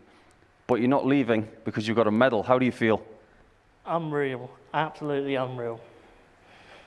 You're a man of few words, we know this, and we're going to stop you from lifting the trophy for just a couple of minutes. But you came here as someone from social media, and you had invites based on that and your affiliations with people in social media. Tonight, you've legitimized that by being a champion. Yeah, it's, finally I've lifted the curtain on the real player behind the mask, as they say, and I managed to cross that line. Does this become your biggest victory in your young career so far? Biggest financially, and also biggest because it's nothing like this in the world that's as good as this. Does this change how things are going to be for you for the next couple of months? Because Champions Week is on the horizon. It's going to be the same week as the World Match Play this year. So it's going to be a very hot summer for you. What's going to happen over the next 7 or 8 weeks? Hopefully in the next few weeks I manage to keep my stats up and do well on the ADC Tour and the Challenge Tour and progress from there. Have you got a message for anybody watching at home? Don't let someone say you can't do your dream. Anyone can do this sport, any age, any person from any background. This sport is for the people. It's not, oh, that person, this person. It's a people's sport. Very well said. I think they'll enjoy that as well. And they're going to enjoy you lifting that trophy in just a second. But as far as your form is concerned, you did say some very big things in preparation for tonight. You mentioned Littler, Van Gerwen, but this is just the start of your career, isn't it? It's starting from here. Well, Littler did 2 titles here. I've got a weekly title, so it proves anyone can play in this Modus, and they've got stepping stones. The ADC system is good. The Modus Super Series system is good. Look at the professional he's become. Is that what your goal is, to be a professional darts player? I know you've been asked that question before, but it's been a while since we've asked that question of you. Is it still the dream to be a dart player for a living? I don't think I would be as progressive if I didn't want this as my job. I think I would probably disappear if I didn't. But I think that because of preparation and time and work and stuff, making this more of a reality is getting closer. It was a very difficult final against Tommy. It was very, very quick, but you were able to stick with him. He may have missed a couple of key darts at double. He did have the bull for 170 to win the week. What were you thinking at that point? I was actually willing it in myself because that would have been spectacular. But at the end of the day, he missed his opportunity. I jumped on mine, and then the rest is history. You played really well in Group C this week. You managed to boss that group extremely well. Tonight looked like a really tough challenge. How did it feel night through? I think I went into it with, like every time I come here, I just give it my all. If I won, I won. If I lost, I lost. That's part of the game. But there was something in the air tonight where I was just found my focus better than ever. What was that? What was in the air? I think it was my family and friends talking to me, the people here. So it was a good crowd for everyone. Everyone got support, and everyone in the back room was just really on it for tonight. So it's good. What's the biggest thing then? Is it the medal? Is it the trophy you're about to lift? Is it the money? Or is it just the feeling of being the last person standing? Bit of everything, really. Except for my waist size, that's all right. But, yeah. Well, here's the thing. You have got everything. You've got the medal. You've got the money. You've got the invitation to Champions Week. And you're about to get the trophy. So, if you'd be upstanding, please. Your Week 5 champion for Series 14 is Ashley Coleman!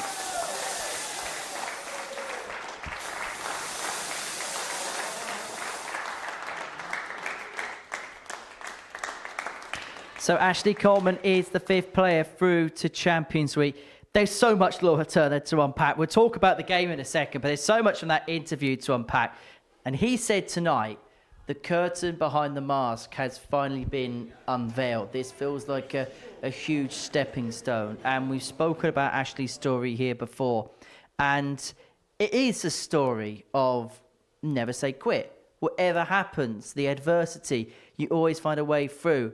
And he's proof of whatever happens, there's always a way for somebody in this sport. Yeah, he set his mind. He's had a target to pick up the title here. He said himself he's worked hard on it. He has had adversity along the way. Hasn't always been plain sailing. But this week, as he said, he felt there was something in the air tonight. And ultimately, what was in the air was a victory for him. Eventually, he's been a runner-up previously. So, yeah, like you said, there was a lot to unpack in terms of what his ambition is and how he sees the Super Series, and this is a massive win for him and a massive step in the right direction. And this will be a big deal as he gets congratulated by Steve Green. He knows exactly what it's like to be in those particular situations, and particularly for someone like Ashley, where we know when he started here there was a lot of stuff that was going on in terms of what he was doing with social media, and there was a lot of collaboration, stuff like that. And maybe for someone like Ashley, because of that background, it can add not a weight of expectation, but there's going to be eyes naturally on him as a result. So does it make maybe some of the foundation steps a little bit more difficult? So when he gets to where he's got to, actually there's a bit more of a fulfillment? Yeah, perhaps. Yeah, ultimately, I think a lot of it is the amount of pressure you put on yourself as an individual and the expectations you've got and how quickly you want to get to them. I get the impression that Ashley perhaps would have liked to have been at this stage a little bit sooner, would have liked to have picked up a title sooner. But we know full well different players progress at different times with different pressures behind them. And hopefully this is a building block. This is a step towards what he wants to do in terms of his ambition. Obviously now he's got Champions Week to look forward to. So It's good to see. I've always said this about players. It's good to see players progress. And even if they do have just kind of come off it a little bit, they come back and they bounce back and they're better. And that's what we've seen from Ashley. Well, let's analyse the final then, because Tommy Morris looked as if for large swathes of it he was in charge. He missed that dart at the bullseye off the back of the 170 to get it done. And we saw what happened at the beginning of the night where he squandered the leads. That's going to pain him a bit, isn't it? Well, yeah, absolutely. I remember when he lost out in the last Champions Week final and he was absolutely mortified. He was really upset about it. This week he's come back. He is so much more confident. He is so much more experienced in the world of darts further afield. And it just felt like it was kind of his for quite some time. But going into tonight, different feel to Tommy Morris. There was an air of fragility, perhaps a bit of an anxiousness in terms of how much he wanted his hands on the title. Lost his opening match. Definitely got better in his next two. And in the final, ultimately, he had a match start. He did craft out the opportunity. Okay, it was at the bullseye for a 170. He will be very disappointed, but again, hopefully, he can bounce back and be stronger again. And how frustrating is it? Because as I say, he's had a fantastic season. That's completely undeniable. But we keep mentioning final, Challenge Tour, final here at the Super Series. How much does that get frustrating when you know you're almost there, but you've not yet crossed that finishing line yet? I think the frustration is it becomes a talking point. You don't want anything like that to become a talking point. And ultimately it is, because it keeps happening. You've seen it at every level of the sport. You think of the likes of, say, a Michael Smith, for example, who took quite some time to pick up a title. But once he did, obviously then things start going in the right direction. Winning breeds confidence. We've seen that from Tommy, but winning titles, that's the next step. That's where he wants to be. He is so close to it. He was one dart away, one leg away from doing it this time round. He's been a fabulous competitor throughout the week, but ultimately the wait still goes on. However, it's a night for Ashley Coleman here at the Live Lounge in Portsmouth. This was the moment that sealed the deal for the Prince of Darkness. And it was just that one opportunity, all he needed off the back of the 89. Yeah, and it was cleanly taken. And, you can't... The game was highly competitive. It was played at a good pace. It was a pace that suited both of them. There were no external distractions. It was just all about what happened on the oche. One more dart for one more visit, perhaps for Tommy Morris. It might have been a different story, but Coleman's finishing in that match, yeah, very, very solid, very, very good. And the one that really mattered, that last dart, double 16 off the back of the 89, that's the one that counted the most. Champione. And no wonder he's got a smile beaming from ear to ear. As he mentioned, he's got a lot of friends and a lot of fans on social media, and I'm sure the pod squad will be tweeting, YouTubing, TikToking in their numbers tonight. Yeah, I'm sure they will. And I will say, just looking at the scenes down there, it's great to see that so many players actually stayed behind. They're staying. There was Kieran Ford congratulating him. Steve Green stayed around. Twan was here as well earlier on. So there's been lots of players that have stayed to support and see how everything actually played out today. And they all seem delighted for Ashley. And this is the list of players that he joins at Champions Week in just over a couple of months' time. It's not too far away now. So Ashley Coleman joins Archie Selvin, Henry Coates, two young guns, whilst Neil Duff and Michael Huntley. Sorry, chaps, you're at the other end of the experience scale. But I suppose Ashley Coleman is, the meat in that particular sandwich of youth and experience, because he's somebody that maybe, yes, he's not that young star that's come straight out the block. However, he's somebody that's looking to tick different things off the list, and this is going to be another one for him. Yeah, you could argue that compared to the likes of Huntley and Duff, then ultimately he's still in a development part of his game as well. Ashley Coleman, he said he's looking to keep getting better and better and build on his experience, build on his wins. So it just makes another interesting level of player in terms of experience, in terms of exposure to Champions Week. It's going to be, I think quite often we say it's quite international. I think this one, it feels like it's going to be a range of experiences. Is there, and I know we're only halfway there, but is there anybody yet you look at on the list and you think could potentially be a standout? Because, as you say, it's a very cosmopolitan field this time around. It is. I have to say, because I was here last week especially, I thought Archie Self was phenomenal. And he doesn't carry the scars that some of the more experienced players have got. He went through the card in his group and then backed it up by not losing a game. He joined an elite group of just two other players at the time that had done that. So I think Archie, he's he's definitely developed from the last couple of times we've seen him here. I think he's going to be a threat, but ultimately I could make an argument for everyone. Well, that is how Champions Week looks. And by the end of next week, we will be at the halfway point in that particular quest to find out who the 12 are going to be that will play for the jackpot. Now, Laura, my producer's telling me to ask you about one player in the field next week. Do you reckon you know which player I'm going to be told to ask you about? Tomoya Goto. Aaron Turner's going to be back next week, and I believe you're going to be in the commentary box next week. Have you found a corner to hide in? I think last time I was under the desk at one point. Yes, you were. Yeah. So when I said yes to the dates, I wasn't sure of the lineup, and then Aaron went, "Oh, I've got some dates," and I was like, "Oh, let's compare." I'm back commentating for my husband, which definitely brings a different angle to things. But I will remain truly professional, and I'll just tell him off when we leave. Anybody else we should look out for next week? I don't know. I've just completely lost my focus there. No, ultimately, you've got another strong field. Tommy Lishman's doing great things on the Challenge Tour.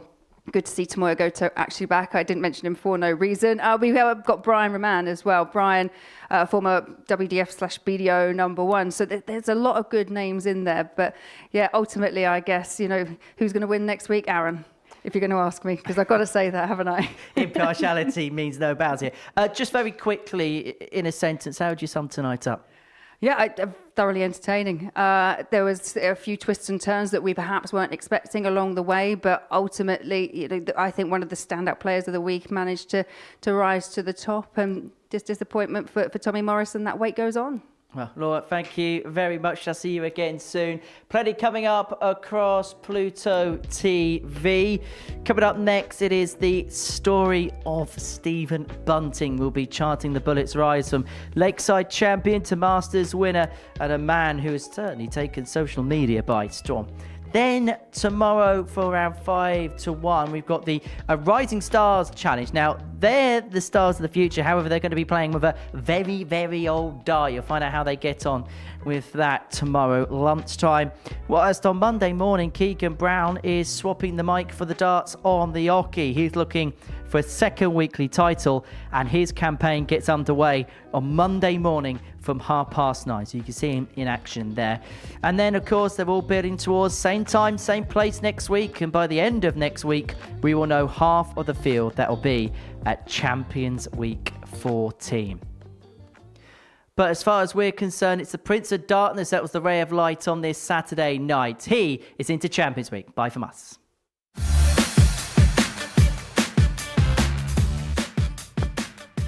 Double 5. He does get the win. He really has been the thorn in the side of John Henderson this week. He can hit the double, and somehow he grabs the first 2 points of the evening. You've got to hit it. And with the most difficult dart of the night, he finds 2 points, courtesy of that double 7. 100. Wow, he's miscounted at exactly the wrong time. It was Topsley. It was that. And Coleman, by hitting it, has actually qualified for the semi-finals. Let's see if this sits right with the Scot. Time for the hammer. Right in the middle. Wow, what a shot that is from Campbell. Over the top. He's going to have to keep going to the right. He can't hit it from the left. He can't. But he's going to try. And succeed! All your wishes have come true, Ashley Coleman. Because you are now in the final.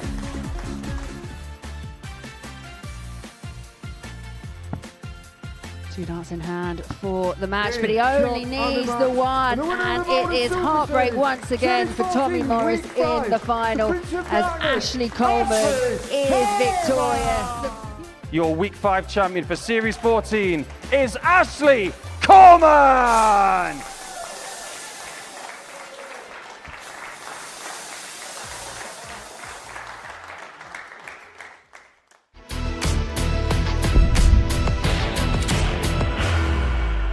The new Super Series champion. Oh my word! It's another incredible moment tonight. Jeff Smith. It's matched out. 5-star performance. Ball for big fish. It's